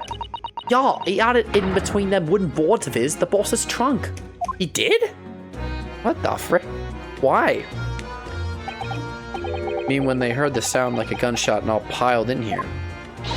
Exactly. I nabbed it from the scene. He stole it? Okay. Goodness. Me and the Chief Inspector gave that sandwich a good grilling, and you know what he said? I thought it might fetch a good price, and the chopper wouldn't be needing it anymore, so, but that's all I did, nothing more, nothing less. Would you hadn't ate the cheek of it, huh? Give the dead boss's stuff to flog. So Miss Venus wasn't the only one to meddle with the scene of the crime. They all meddled with the scene of the crime, all three of them. They came in and were like, I'm gonna fuck shit up. How could they? So anyway, that's how it happened. And it's a pretty decent trunk, so I figured I might as well make use of it. Is there something wrong with that, huh? Well, I like Gina's. She's so...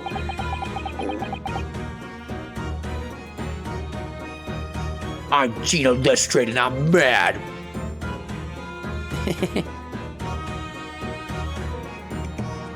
I like her death stare. That's funny to me. Gina? I think perhaps that trunk should be turned over to the police, don't you? What are you on about? I am the police. Gina, if you wouldn't mind, could we maybe examine it? Yeah, alright then. Do what you want with it. Thank you, we shall make a detailed record of our examination of the evidence. Rex's trunk has been entered into the court record.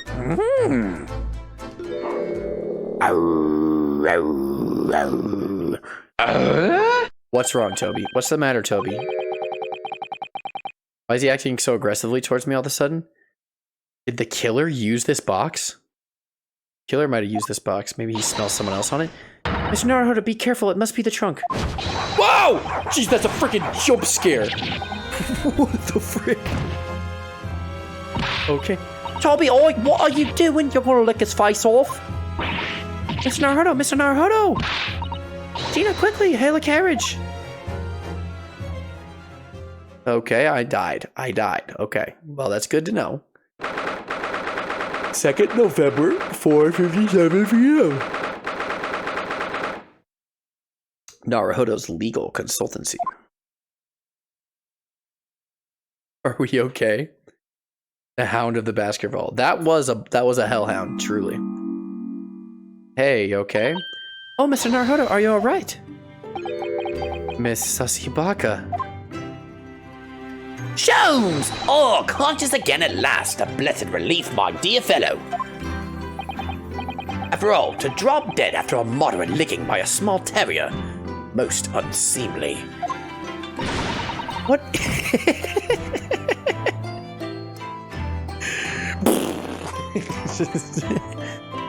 What is or isn't seemly is irrelevant here, Mr. Sholmes. Just exploded backwards. I'm so glad there's no lasting damage. How are you feeling? I'm fine, thank you. Did you bring me back here? Oh, what's this on my head? A bandage? Sadly, we had no ice, so that's a compress of sugar water. Sugar water? Don't worry, Mr. Naruhodo. It's a first aid treatment that my father taught me. Oh, thank you. So, let us take tea when you're feeling up to it. But of course, no sugar in the patient's cup. The bump on my head is throbbing sweetly enough, don't worry. Whenever you feel ready, then. I'm ready now. I want to examine Sholmes. What are you doing over there? Thank you for your concern, Mr. Sholmes. My dear fellow, think nothing of it. I must say I was quite startled when I heard that you'd been attacked by a dog. For a moment I feared that that infamous murderer of so many had come back from the dead. You mean the professor? Fortunately, I see your prize throat is unscathed. That stiff, turned-up collar of yours has obviously afforded some welcome protection. Was I that close to death? All I really remember is the dog licking my face over and over and over again. Well, if you wish to avoid such troubles in the future, a little mustard spread on the cheek should do the trick. Which cheeks? Both. Both simultaneously. At the same time. Spread a little mustard on the cheeks. I should think that it would balance the sweetness of your bandage rather splendidly. Okay. Spade. Spade is still here, look. Please, Mr. Naruhodo, it's not a spade, as I think you well know. It's a shovel. It didn't take too long to reignite that old argument. I have an idea. Let's give the implement a name, like Professor Harebrained named his tools. Charlie? There's no way. They're gonna name the spade Charlie. Oh, I never thought of doing that. From now on, then, let's call it Ryunosuke. Ryunosuke, the spade. He's been reduced to a shovel. No. It's clearly much more of a Sasibaka. The old argument has taken a new and unexpected turn, it seems. That's funny. That is funny. Ollie, that's so funny. What's this? Whenever you serve me tea, it always takes me back to Japan. I know you're not particularly fond of the bitter taste, are you? So I do always try to pick out less bitter matcha for you. She does often serve up unusually mellow blend, it's true. But the anticipation of the taste in my mouth makes me bitterly worried anyway. It is very difficult for you, isn't it? Yeah, what can I say? What about this? The steam is rising gently from the kettle, as always. Yes, doesn't feel right somehow unless it is. But the steam has an unusual scent today. Perhaps the sweet potatoes that I brought back from Japan with me are ready. You brought potatoes overseas and they've lasted this long? Gut. Gut. Oh, Mr. Naruhodo, I heard that, you know. Tears of joy, Miss Sasibaka, from my mouth.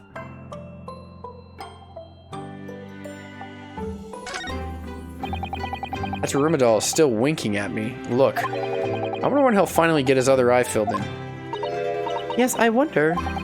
Well, you should know, Sasibaka. I entrusted the task to you. The truth is, I have already decided when that will be. Huh? Really? When? That's my little secret. Okay. Chest. You see, I've been keeping my desk beautifully covered in papers as always. You really must tidy it all up, Mr. Naruhodo. No more excuses. But Miss Sasibaka, the way I see it, all these papers building on my desk like this are a reminder of my wonderfully diverse daily life. I like to leave them as they are so I never forget how lucky I am to have such varied experiences.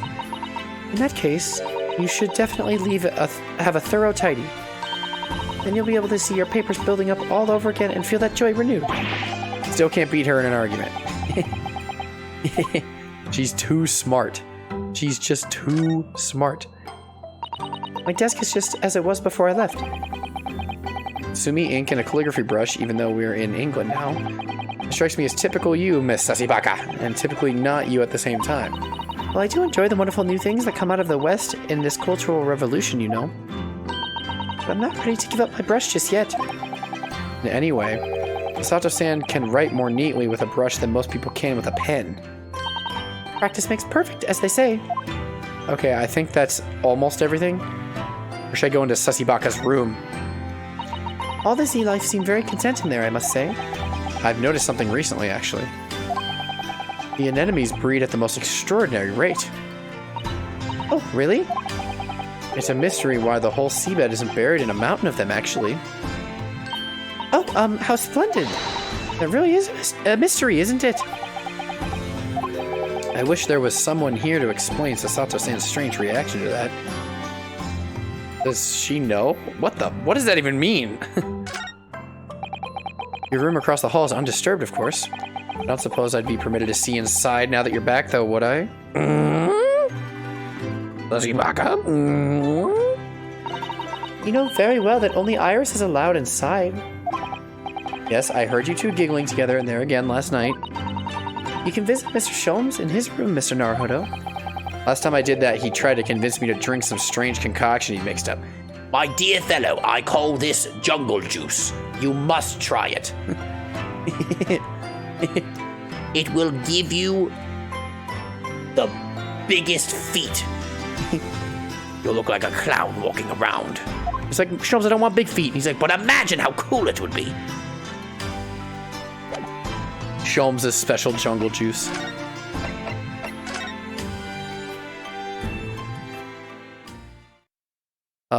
Okay.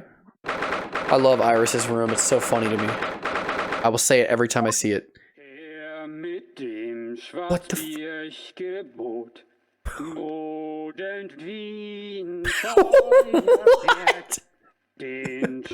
Excuse you.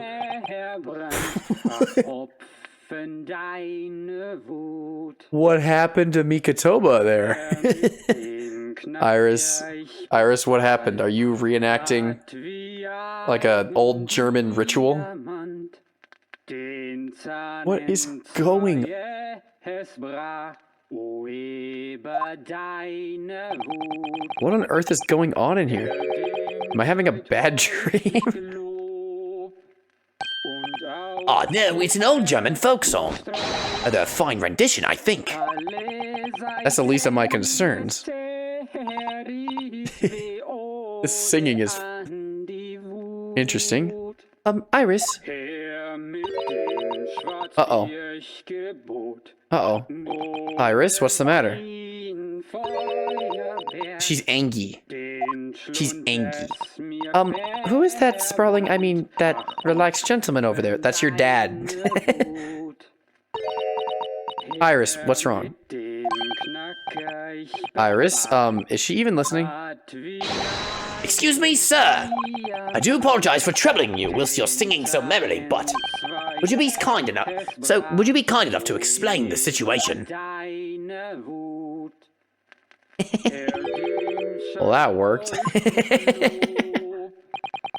A crooning gentleman and a mute young girl. A rather tantalizing juxtaposition. I toasted.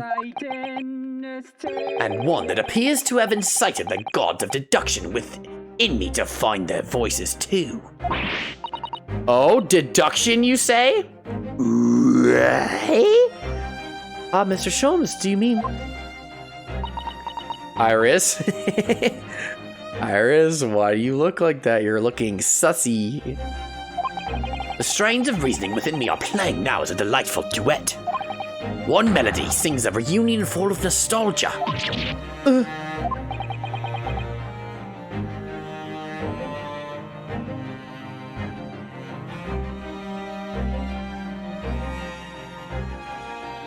I think I figured it out, maybe. It's a morose theme about the great secret you're trying so desperately to conceal, Iris.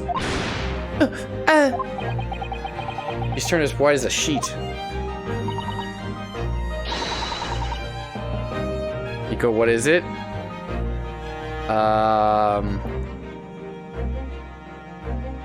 I'll let you know in a second.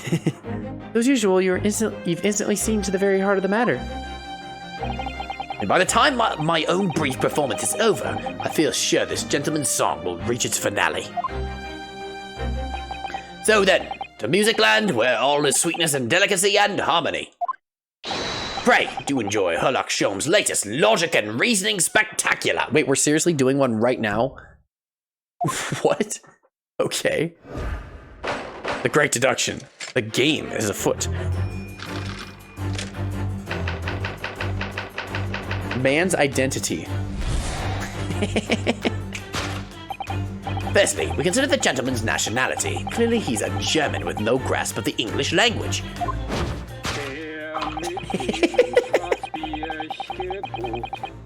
As evidenced by the Germanic song he sings and his apparent inability to understand when asked to desist. So, why is this man here at all, and in such apparently high spirits? The answer, of course, Iris, is clearly known to you. Indeed, we only need to follow the gaze of those bright young eyes to unravel the particular part of this mystery. The reason for the man's mildly irritating warbling is revealed by the herbal tea. You obviously offered our German guest a cup of your latest herbal blend. That tea's delectable flavor has made the man's spirits soar. And resulted in this joyful ditty tumbling incessantly from his lips. I eagerly await sampling the flavor myself, that I may join the fellow in this state of elation. Now to the next question. Who exactly is this gentleman availing himself so thoroughly of the SETI?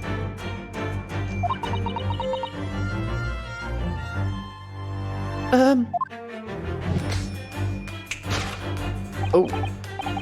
As it happens, a number of years ago now, A certain gentleman of German origin engaged my services in solving a particularly delicate case.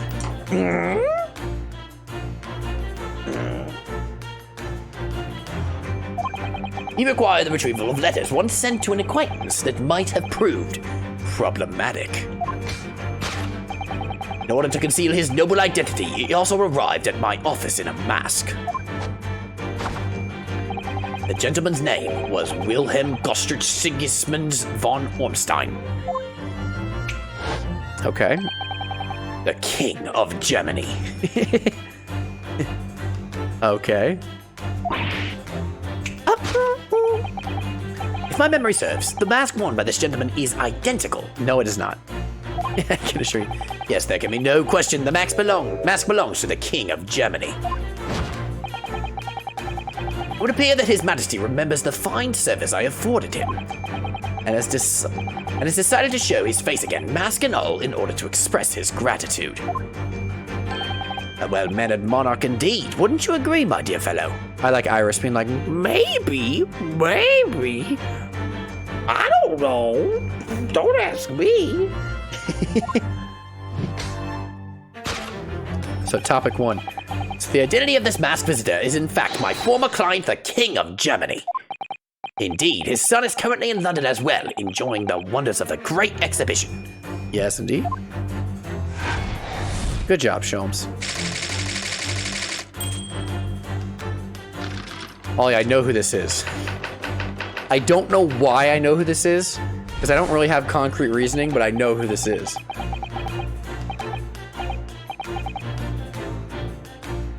Which leaves us with one remaining imponderable. Yes, you, young Iris. Wait, what did the thing say?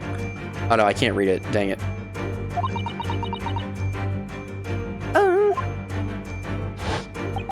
But your apparently inexplicable silence is unable to hide the truth. She's being sussy.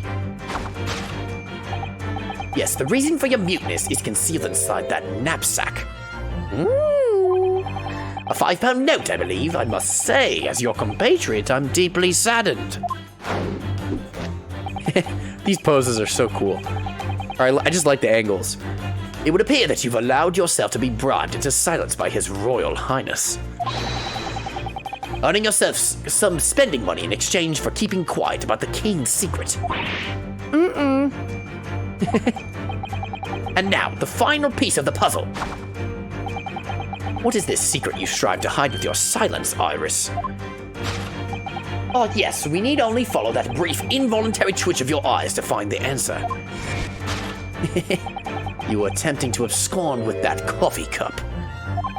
My favorite coffee cup, in fact. Or should I say, the handle of my favorite coffee cup? It appears that His high-spirited highness broke it in the midst of his hijinks. His hijinks? Which leads us to the sad truth.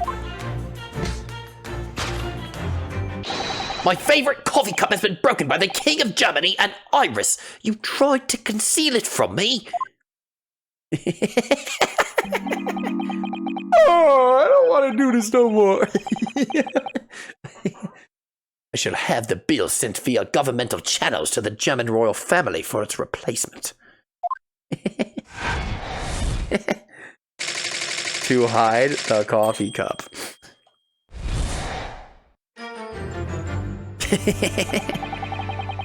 Thus concludes Herlock Sholmes' great deductions of this painful puzzle.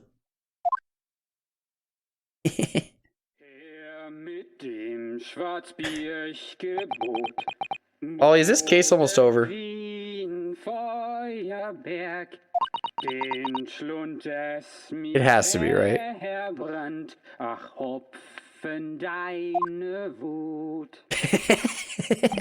just love that pose. I don't want to do this no more.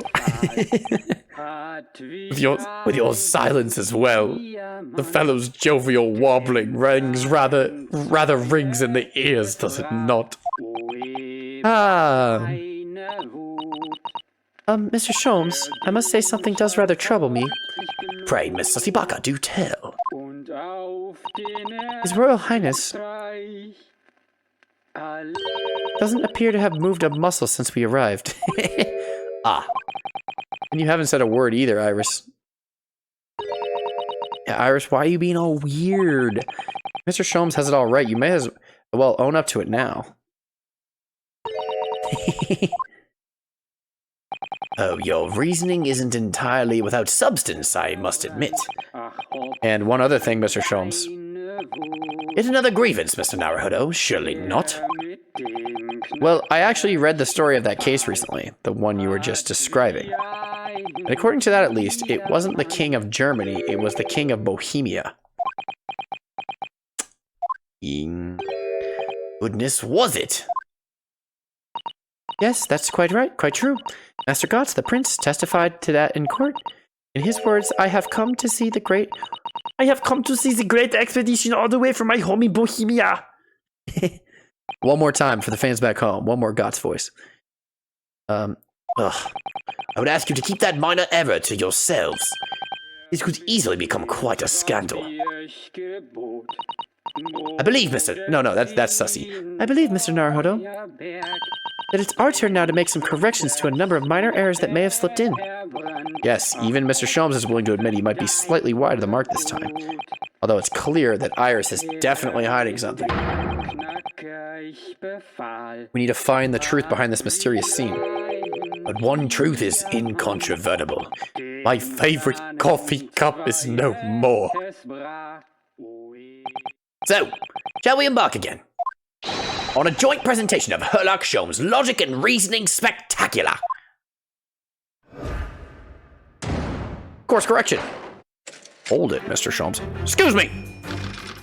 Topic 1, man's identity, the king of Germany. I don't know about that.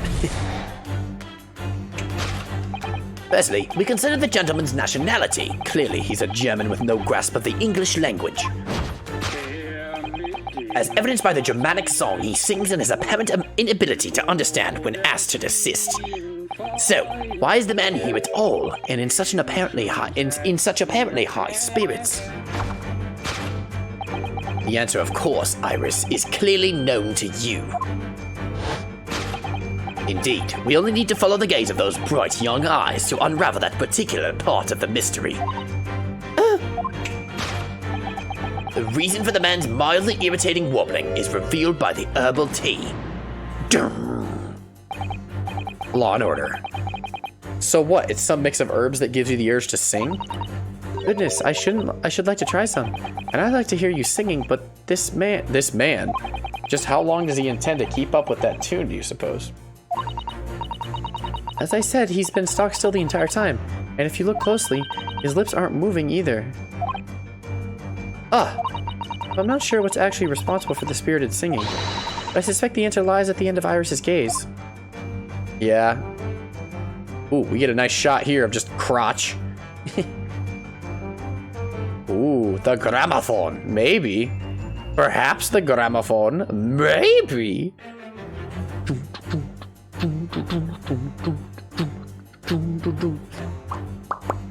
Take that! Gramophone. Bang! The reason for the man's mildly irritating warbling is revealed by the gramophone. Indeed, for no well-bred gentleman would break into an obscure folk song when making a social call. In other words, this gentleman isn't singing at all. In fact, it would appear that the fellow is unconscious. Really?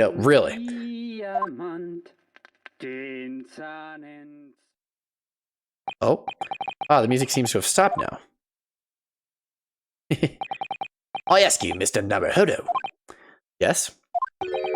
Why would I have purchased a recording of that gibberish? How should I know? Spin. Well, never mind. On with the deduction. Who exactly is this gentleman availing himself so thoroughly of the settee?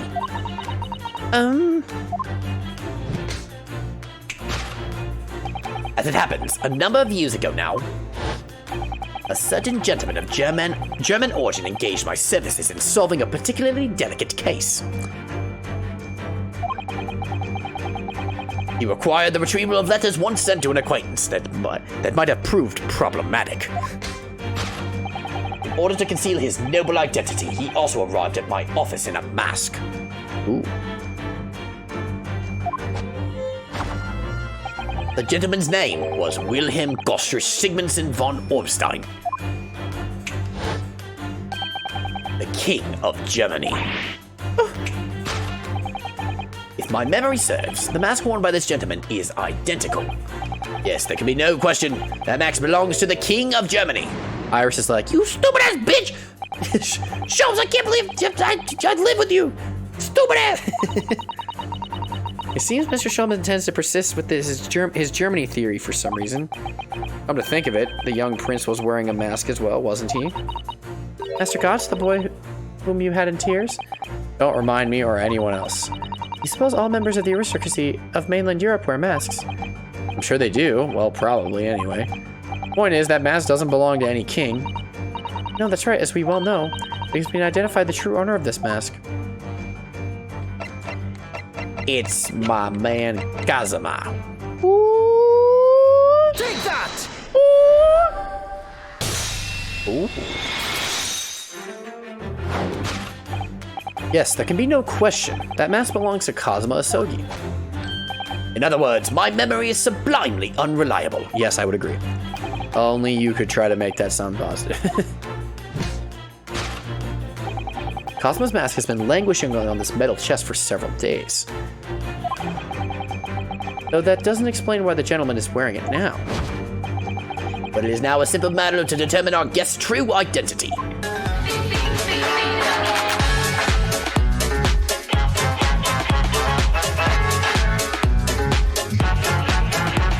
Beagle, I'm deducing right now.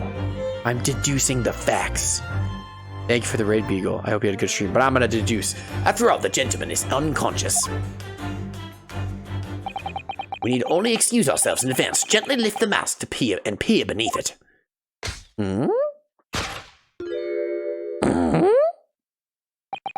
Hello, big man. I don't believe it. Father? Father? I'm afraid, Miss Susibaka, you must be mistaken. No, I think not, Mr. Sholmes. Then it would appear our logic and reasoning has once again revealed the truth. This mysterious visitor. Sussy has a pose. I didn't know Sussy had one of these. Yeah, she has one of these. Is my unconscious father Yujin Mikitoba? Maybe. That's definitely possible. But is it certain? Logic and reasoning are just looking and saying.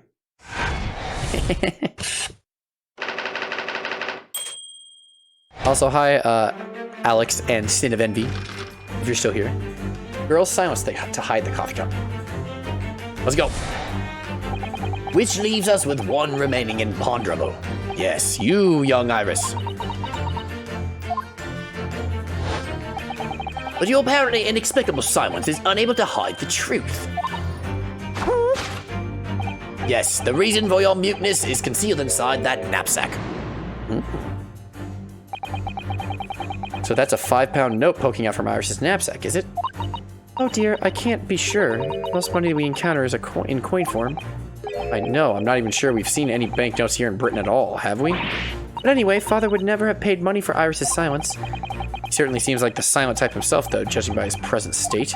There must be some other reason for Iris's silence, I suppose. Perhaps what Iris is trying so hard not to give away with her eyes is something entirely different. Okay. A knapsack. Where's she looking? Where's she looking? The chest! Chest! It's definitely the chest. She's peeking over there. She's looking at it.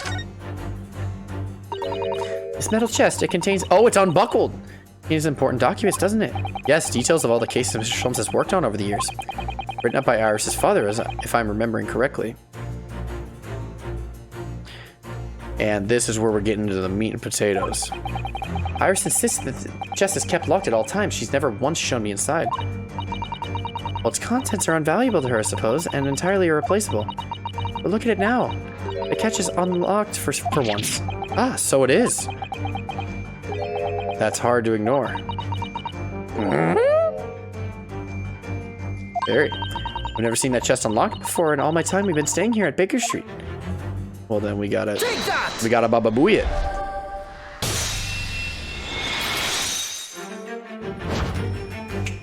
Oh. Yes, the reason for your muteness is concealed inside that metal chest. An excellent observation, for upon closer inspection, there is something different about the chest's appearance. It's kept locked at all times, yet now, the catch is open. Evidently, it has something to do with your refusal to speak, Iris. But it's a simple enough matter to incite you to speak, I'm sure. Ooh, I merely need to open this chest.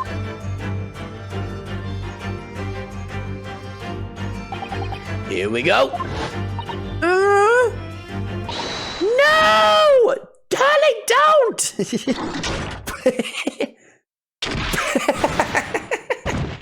Dead. Mr. Sholmes? Ellie! Early, you shouldn't have done that. Snuggled up like two birds of a... He's dead. All right, well, that's the end of the stream. I'll see you guys next time. That was a fun case. Sherlock Holmes is dead. All right. See you guys later.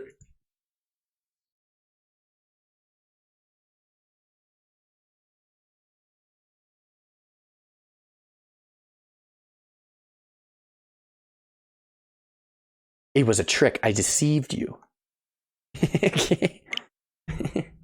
He's dead. Never. Oh, Hurley, I told you not to open it. Ah, so you found your voice now, Iris. Oh! In other words, what just happened clearly reveals the truth here. Yes, the real reason for your silence until now is... This is somewhat different than the usual dance of deduction you perform with Mr. Sholmes, isn't it? Well, he's left me alone on the ballroom floor, so I'm gonna have to dance this next part solo. And anyway, I need to get to the bottom of this for my own peace of mind. Now then, Iris isn't usually the silent type, so... You mean you don't actually know the answer yet, despite that knowing point of the finger before? Miss Sussy Baka. Sometimes a man needs to point his finger first and think later. Yeah. You are epic. Wait, I didn't mean that. I just said it. I didn't think. All I did was point with my finger. Oh, well, if you say so. I think we better examine Iris more closely and try to rescue the situation then. The real reason for your silence until now is... You have a key! Ow! You have a key! Why do you have a key? No, Ollie, we'll do that later. I'm gonna examine it first. That's the key she's holding, look. I'm sure that wasn't in her hands before, was it? No, you're quite right, it disappeared, as if by magic. That's strange, a big old iron key. Where did it materialize from? Take that! Key. Dancing solo. Yes, the real reason for your silence until now is the key behind your back. Ah! When Mr. Sholmes was thrown into the air before.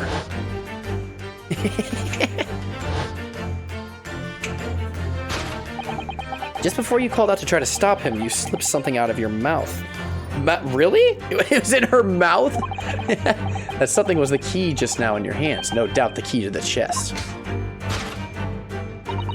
You're so clever, Runo. So now it becomes clear, thanks to Mr. Sholmes' graphic demonstration. We can well imagine what happened here. But... Professor Mikitoba also opened up that metal chest only to be punched into the air. And land sprawled on the settee. But wait, that doesn't explain all the facts. What about the stylish scarf and the cup of tea? And above all, why would he be wearing Kazuma-sama's mask? Well, for those curious details, I can think of only one explanation. Clearly an unbelievable miracle took place in this room. Isn't that right, Iris? Oh! Consider how this room was arranged before the whole painful experience took place. He flung it up into the air, maybe? When Professor Mikitoba opened the chest, completely unaware of what awaited him inside, the mask was flung into the air just as he was, only to land neatly on his face when it fell back down. I highly doubt that, but okay. And the teacup's journey through the air ended when it caught on the unconscious professor's finger. You mean to say that this stylish scarf is actually just a tablecloth? This is the great detective's office, after all, place of miraculous deductions. Ooh, the double sussy baka special. Yeah, there she goes. Would you expect anything less? Oitis! Oitis! Yes, you're right. It happened exactly as you said. Brilliant, Bruno! Yeah, I know. Thus conclude. Should I give him an accent? Thus concludes Ryunosuke Naruhodo's great deduction of this punchy puzzle. Sholmes is dead? No, Sholmes is fine. No, he's good. He's fine. So then, why don't I make a fresh pot of tea for us all? Sure. Oh, it's not over. Objection! Whoa! Objection! An admirable performance, Mr. Naruhodo. Is it not over? But in the final act of the show there, you rather missed everything of importance. Oh, shoot. Mr. Sholmes, Type C's playing. If you would cast your mind back to my earlier deduction. Iris, clearly you're hiding a great secret. She is, from the look on her face. Mr. Sholmes must be right, whatever that great secret is. The cat isn't out of the bag yet. So I put it to you again. You were attempting to abscond with that coffee cup. Ooh. It really is a shame about Mr. Sholmes' cup. It must have been smashed when Professor Mikitoba opened the chest. Oh dear, so many things seem to have been broken here. But now that the deduction has taken a different direction, Iris doesn't seem to be trying to hide the broken cup anymore. In other words, her great secret is something else. Let's put our observational skills to work here one final time then. We're trying to attempt to abscond with that coffee cup. Something on the floor? Hmm?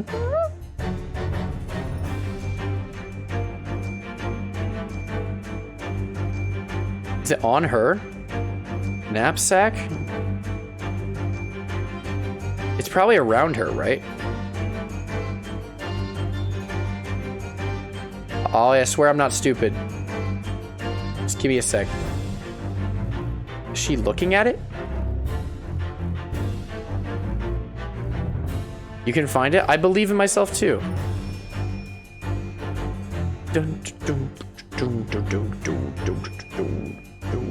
Whoa! Whoa! Case file? Oh, look there. There seems to be more papers there. Is Iris trying to hide them underneath the tray? The insignia, Mr. Naruhodo. It's an official Scotland Yard document. What? But why would Iris have... We must ask her. Is this the... This is the Clint's file? Maybe? We must ask her. An official Scotland Yard document. Take that! Take that! Uh-oh. What's up, Cam? I think I said hi to you earlier, didn't I? This game is very fun, Cam. Very good game. You're attempting to abscond with that case file. Iris, as you know very well, nothing escapes the attention of a great detective. Oh no! Ooh. Ooh. She had to leave earlier. We visited Scotland Yard's autopsy laboratory earlier today. And Dr. Gorey informed us that the autopsy report of Clint Van Zykes had gone missing. Clint Van Zykes. Yes, I do seem to recall that some years ago I asked to see the report in question. You were there with me, weren't you, Iris? This game's kind of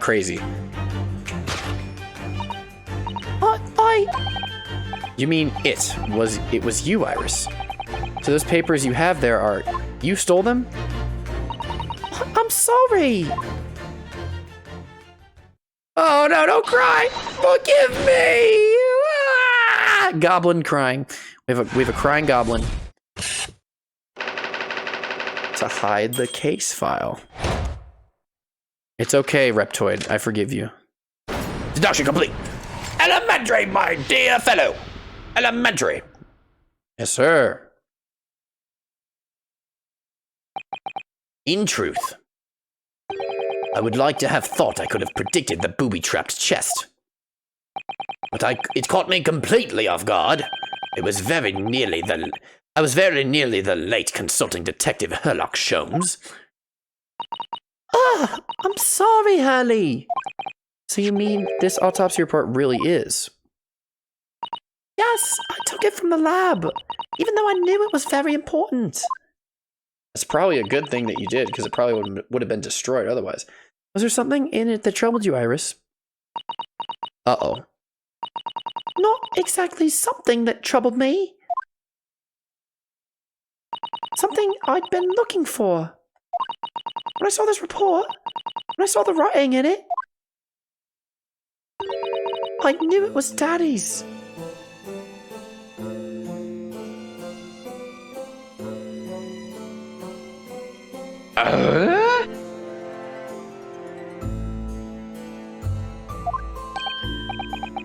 The writing?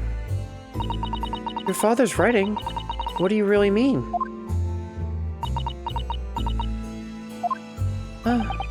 Iris? Must be something that's hard for her to talk about. Forgive me for interrupting, my dear fellows. Mr. Sholmes, what is it? We still have a passed out Mikatoba on the couch.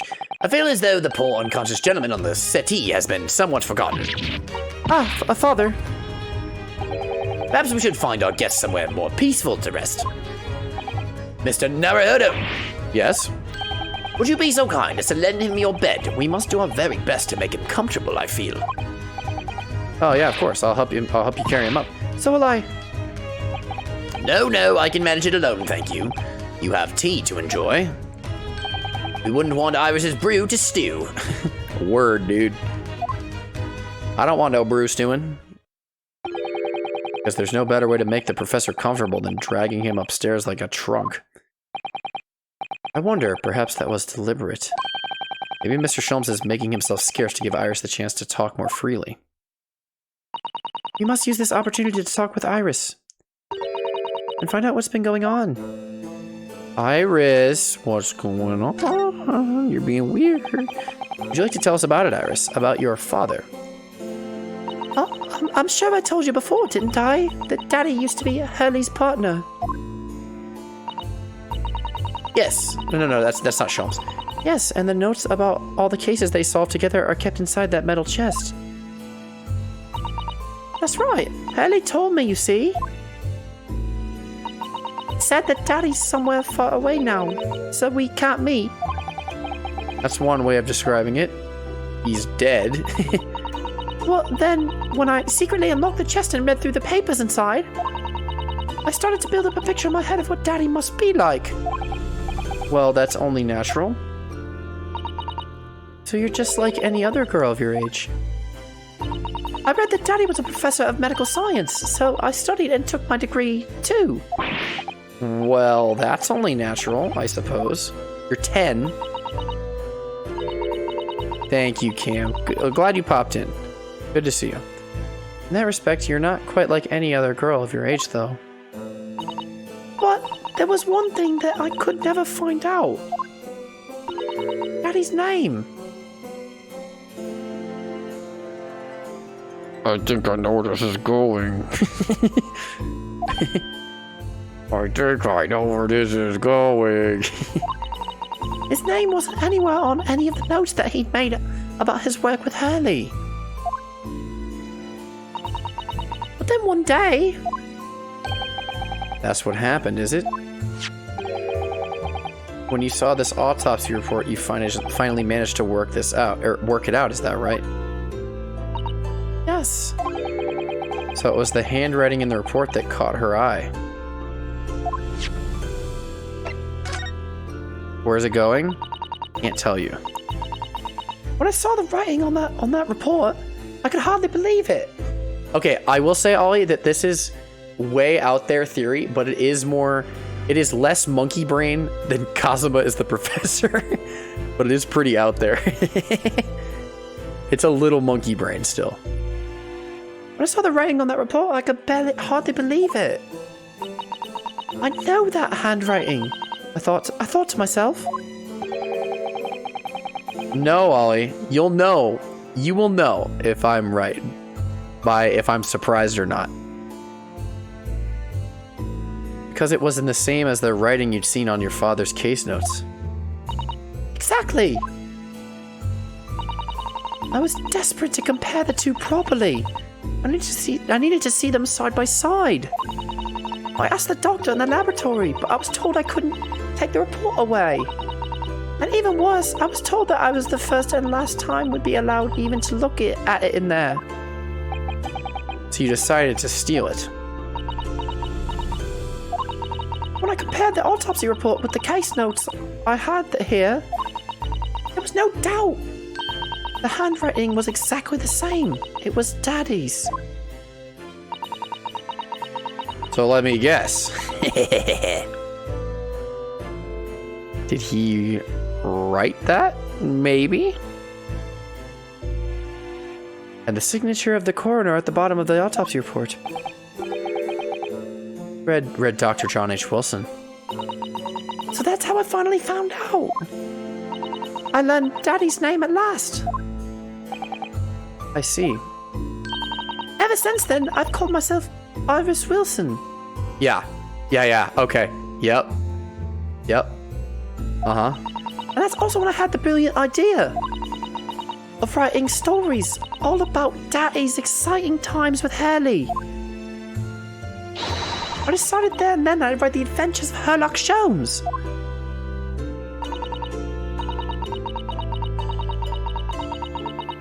Oh, Iris, I had no idea the stories had quite such a deep personal significance for you.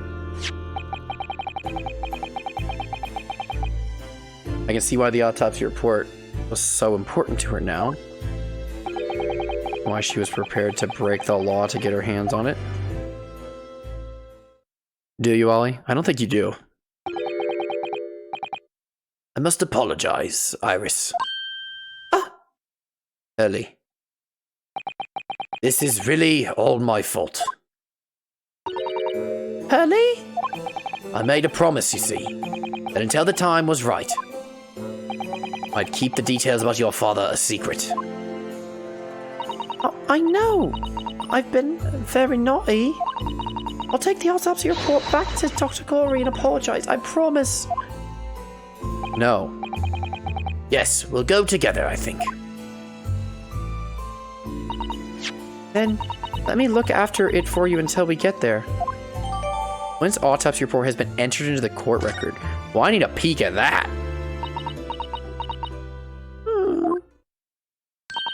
I must go and water my herbs, I think. Go water your herbs. I'll see you all later. Okay, bye. Boy, Iris. Poor Irish. She must be feeling awful. I know Mr. Sholmes is here for her, but still. Ah! What? What? Uh-oh. What? How? Is the meaning of this, Mr. Sholmes? Mr. Sholmes? Uh-oh. Oh dear me. So, you've noticed, I see. What? But that would mean... What on earth is the matter, Miss Sesivaka? You turned as white as a sheet. It's this autopsy report, Mr. Naruhodo. The one from 10 years ago. The writing isn't Dr. Wilson's at all.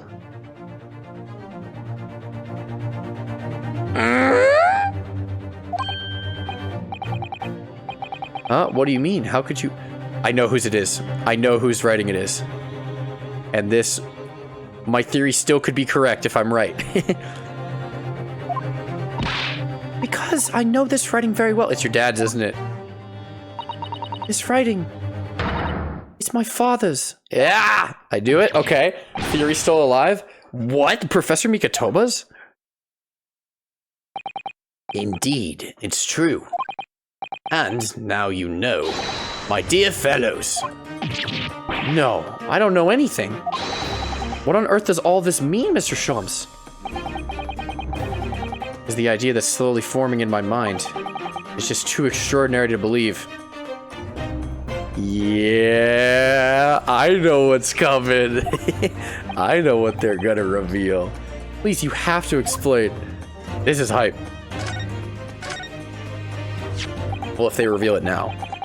So this autopsy report was actually penned by Professor Mikatoba then. That makes no sense. It's not possible, surely. I mean, if Dr. Wilson wrote it, but Mr. Mikatoba also wrote it. what does that mean?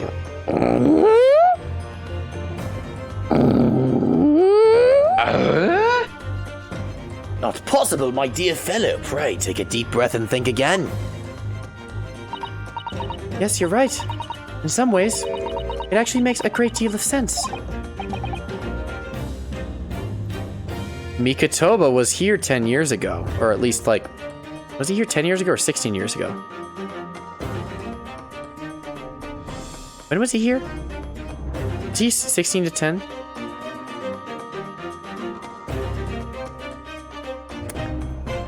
Uh-oh. Uh-oh. That also means another thing. 10 years ago is when Father returned to Japan after his extended study tour in Britain.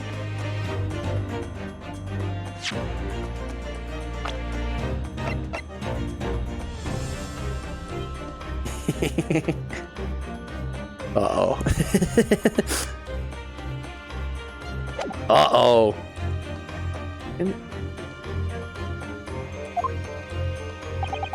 And prior to his return, where was Dr. Mikatoba engaged? Of course. He was assistant in Dr. Wilson's laboratory, learning about forensic science. And as an assistant, he would have aided with the dissection work, making detailed notes, which would be assembled into the full autopsy report. Once the work was complete, the head coroner would check the contents and put his signature on the document. In other words, the only writing of Dr. Wilson in the report would be his signature at the end. I see. So Iris got the wrong end of the stick, you mean? She saw that and assumed the whole report had been written by Dr. John H. Wilson. Which is very understandable, of course. What a complicated situation. So Sussy's 16 and Iris is 10. That's a little too... The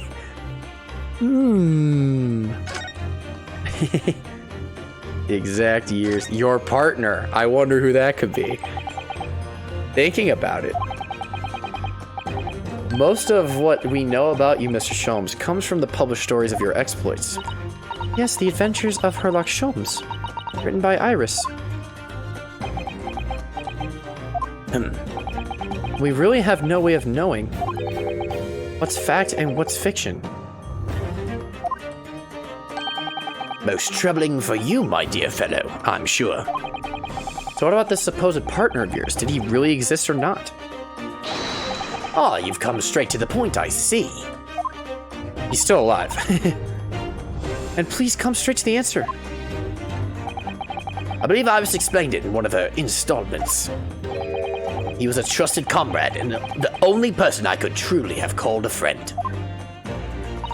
And did this partner of yours truly make a record of all your cases? Are his notes really stored inside that metal chest? Why did Mikatoba keep such a detailed report of everything going on in Britain at home? I don't know. Absolutely, my dear madam. Absolutely. Good night, Speedbird. Bye-bye. Bye-bye. So, where's your partner now? We rarely meet. You see, he lives on the other side of the world. Yep. What if this autopsy report and the records of your old cases were penned by the same hand? And if the autopsy report was written, though not signed by your famous partner, there would be only one logical conclusion. Pray, impress me. Your partner would have to be Yujin Mikotoba. In other words, Mrs. Sato's father. And Iris's father. On my word, Mr. Naruhodo. Yes? You are coming along wonderfully. You've hit upon the method at last. You finally grasped the art of deduction. You mean to say? Allow me to introduce you To Wilson. Is this Wilson? to my great friend and partner, Mikotoba. But he's also Wilson, not really though. Professor Mikotoba.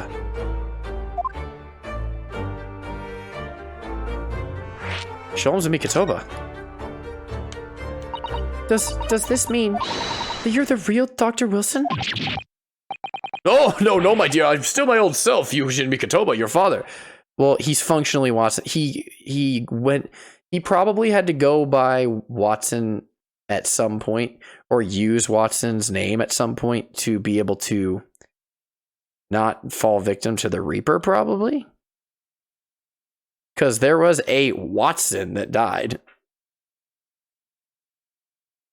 Or a Wilson, you know what I mean? No, my dear. I'm still my old self, Yujin Mikotoba, your father. Oh, of course. Iris misinterpreted it. That's why Wilson was in the stories. Oh, that makes sense. This is obviously too much for Sasato-sen to take in. I must say, though, how my old friend has attained worldwide celebrity as a great mystery solver is the greatest mystery of all. I still remember the first time we met. Ah, pray remind me. When was it again, Mikotoba? No. Oh, pray remind me. When was it again, Mikotoba? 16 years ago, Sholmes. Oh, yes, quite. 16 years ago.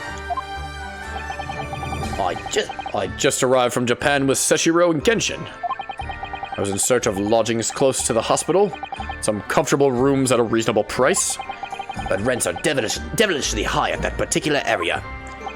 That's right, so I decided I needed someone to share lodgings and the expense, and was fortunate enough to be introduced to Sholmes, who found himself in a similar situation. I was a callow fellow back then, a mere shadow of the great detective you see before you now. I was working at the hospital's chemical laboratory at the time, indulging my curiosities for a little game. I need to check something. How old are they? 34? Okay, so they're like 22-ish. 20. 18? They were 18 at the beginning. At the very beginning.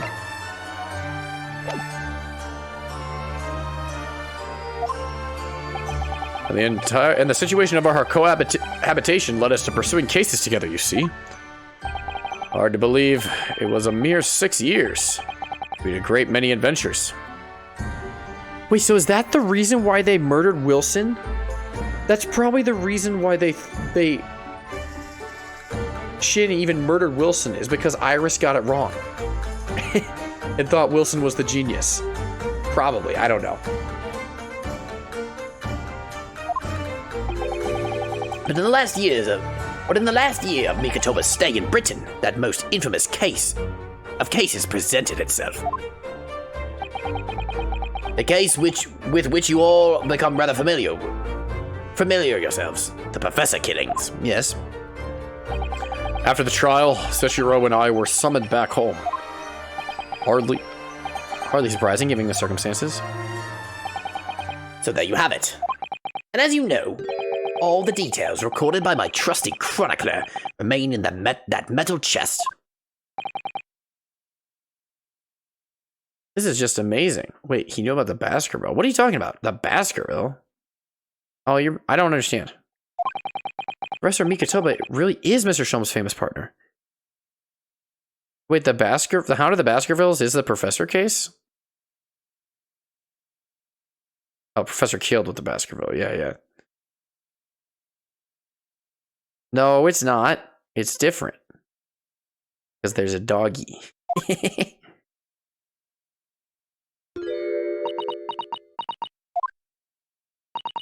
Dude, Sussy must be like fangirling so hard right now. So hard. So hard. Yeah, but why did he do that, Ollie? I don't get it. Father. Goodness, my dear, what a cutting look! As your daughter, I'm very proud to learn that you are the great detective's great partner. But nevertheless, there's another mystery that I really must ask you to explain now.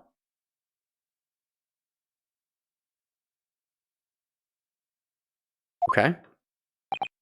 And that is? You know very well what it is. The unresolved matter of Iris's father.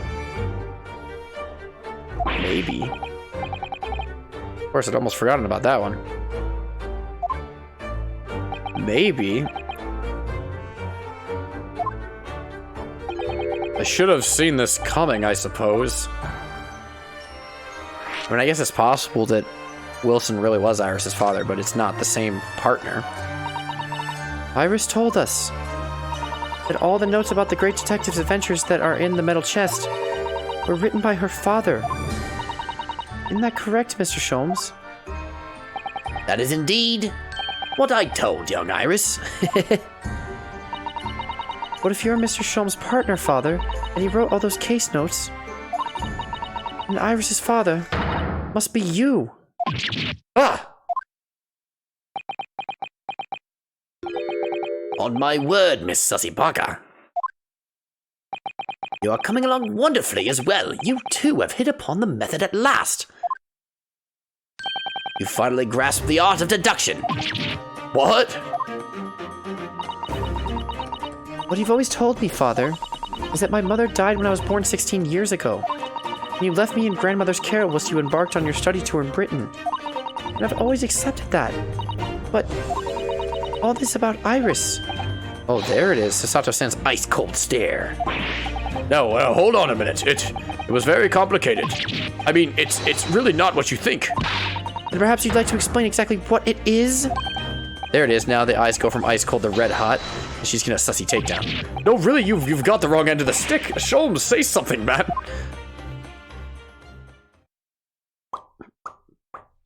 Oh, he's in his... Where? That's quite enough, my fiery fellows. Mr. Sholmes, when did he get all dressed up? Whilst I don't like to interrupt this exciting exploration of the past, Mikotoba and I have an urgent matter that requires a short excursion.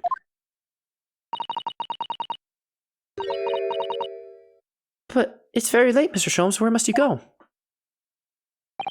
Why, my dear madam, is that not obvious? My partner and I must pursue our natural enemies. So, get your coat, Mikotoba. The game is afoot. But Sholmes, I really must give Sasato a full explanation, I think. Later, my dear fellow, later. Our carriage awaits downstairs already. Oh, such groove. You haven't changed one iota, have you? I mean, really. I visited our home after 10 long years. And when I opened that chest in a fit of nostalgia, I quite inexplicably pass out. And if that wasn't enough, when I eventually regained consciousness, I'm plunged straight into all this. Father, please. Go with Mr. Sholmes now. What? I've no doubt that whatever happened, you are acting in everyone's best interests. I trust you completely. Sasibaka. And sending the great detective and his great partner off on renewed adventures together is more than I could have hoped for in my wildest dreams. Very well then. We'll speak again later. So, I believe your own work is done for the day. I wish you the best of luck for tomorrow. Yes, Naruhodo. Good luck in battle. And in reaching a decision. A decision about whether to go back to Japan, I suppose? What?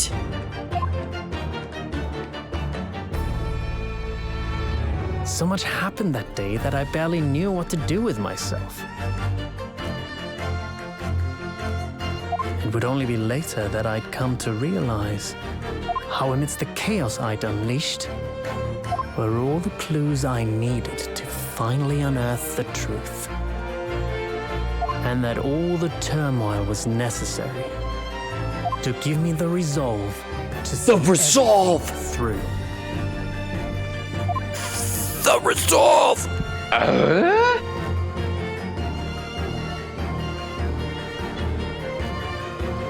I always thought that Ryunosuke and Kazuma would be the partners. But I guess that makes sense if he's alive.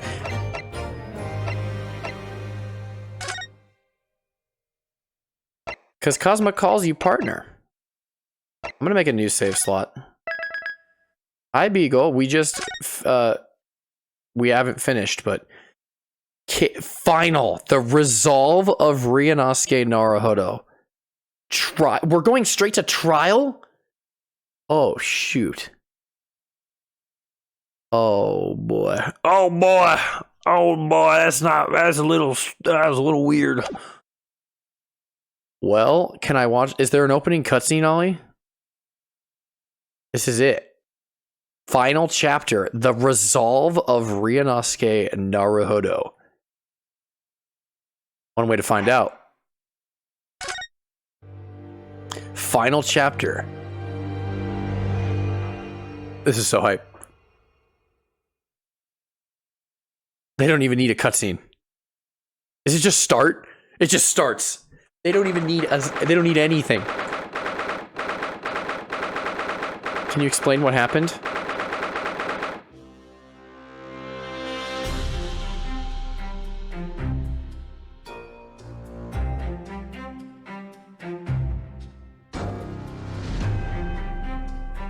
Oh boy. Things are heating up in the courtroom. New music? Oh shit. Can I explain what happened? I don't think I could put it into words, Beagle. I really don't.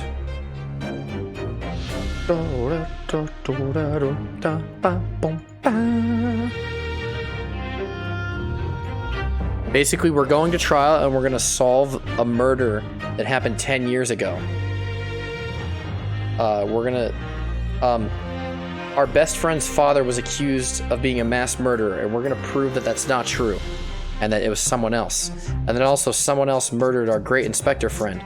And also, Sherlock Sholmes, Watson, you know, his other half, his partner, he supposedly died in case 1 of this game. And literally right now, we discovered he's still alive. And now the game is afoot. And now they're going to investigate together, Watson and Sholmes. Even though we thought they were dead. What, Ollie? King of Germany and Sherlock Sholmes, best duo in history. Yeah, true. Okay. Well, gamers, it's almost 2 a.m. I'm very proud of what we got done tonight. I didn't think I'd be able to. I am very hype. However, on Thursday, I will not be streaming this game. Why? Because Thursday is the last stream before Halloween, and I'm going to do a little something spooky on Halloween. So next stream will not be this game. Next week we'll come back and we'll hash this out. But thank you for those of you that watched and those of you that are watching now. This was very fun. This game is freaking so long, and so I'm ready for it to pay off, because everything's about to pay off in the next 10 hours of gameplay, I guarantee it. It's been building up so much and nothing has actually truly paid off. How long have I played this game? 85 hours. By the time I'm done with this case, I might hit 100. I might hit 100. There's a chance. That's crazy. I'm on light mode? What the fuck? It's literally a theme. It doesn't matter.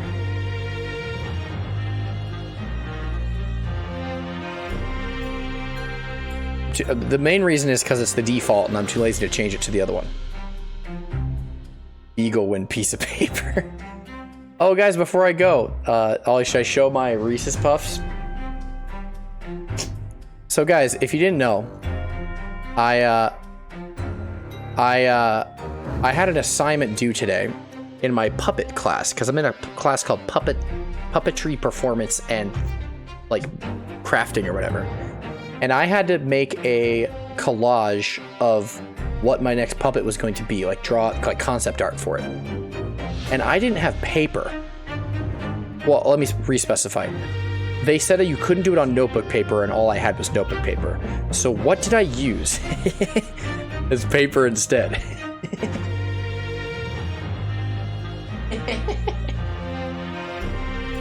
It's the back of a Reese's Puffs box. And I turned this in today. Well, I didn't turn it in, but she definitely took it with her, the instructor. And guys, let me show you the concept for my newest puppet. Because you guys know Jalapeno Jack, right? So we got, check this out, concept art. It all started with, it's not really focusing. Focus! Hang on. Focus! There we go. Plants vs. Zombies. We got the Scaredy Shroom, right? And then we had Jalapeno Jack, which is right here. Jalapeno Jack was my previous puppet. That's what we made. But then, as I was building him, I realized if you turn him upside down, he looks mushroom-shaped. So I could build a mushroom puppet. And then I thought, who's an angry fella? Wario. What are the most defining features of Wario? His eyebrows and his mustache. And thus, Mr. Mustache was born. And I was like, I could use a Pringles can, Lysol wipes, a spaghetti or cereal box for like a tube, and Mr. Mustache will be born.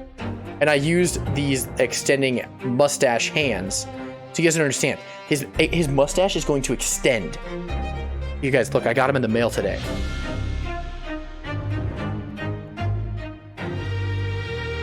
Look at this shit. Look what I got in the mail today.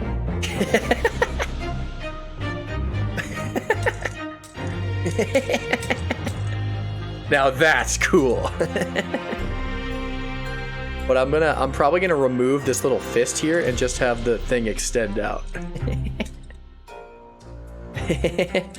So I want you to picture this, Mr. Mustache, and my hand will be inside of it, and I'll just have this, and then whenever he talks, he'll just be like, have his mustache going crazy. Okay. And the other puppets I've done in this class. I guess you guys have seen my Cosmo puppet, right? I just keep him here because he's a good boy. Where'd his mouth go? No, his mouth fell off. All right, well, this is Cosmo now. He's got, I gotta get out of frame.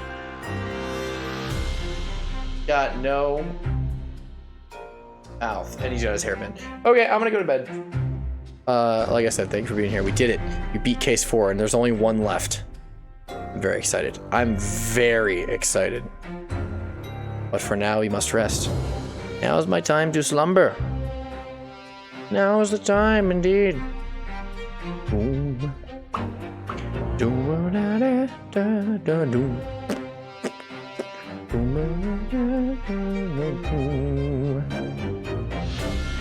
What do you guys want to host? I don't know. I want to host someone.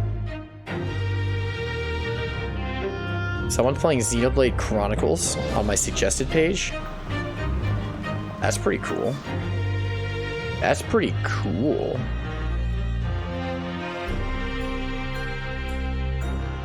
Alright. Want to become famous by followers, viewers, and on bigfollows.com? I want to do that, Anzi Loser. I really want to do that. I really, really want to do that. Thank you for offering. Well, this person looks like they're climbing the thigh of Mechonis. So let's raid them. They were just on my recommended, so why not? Well, guys, like I said, I'll see you in the next life.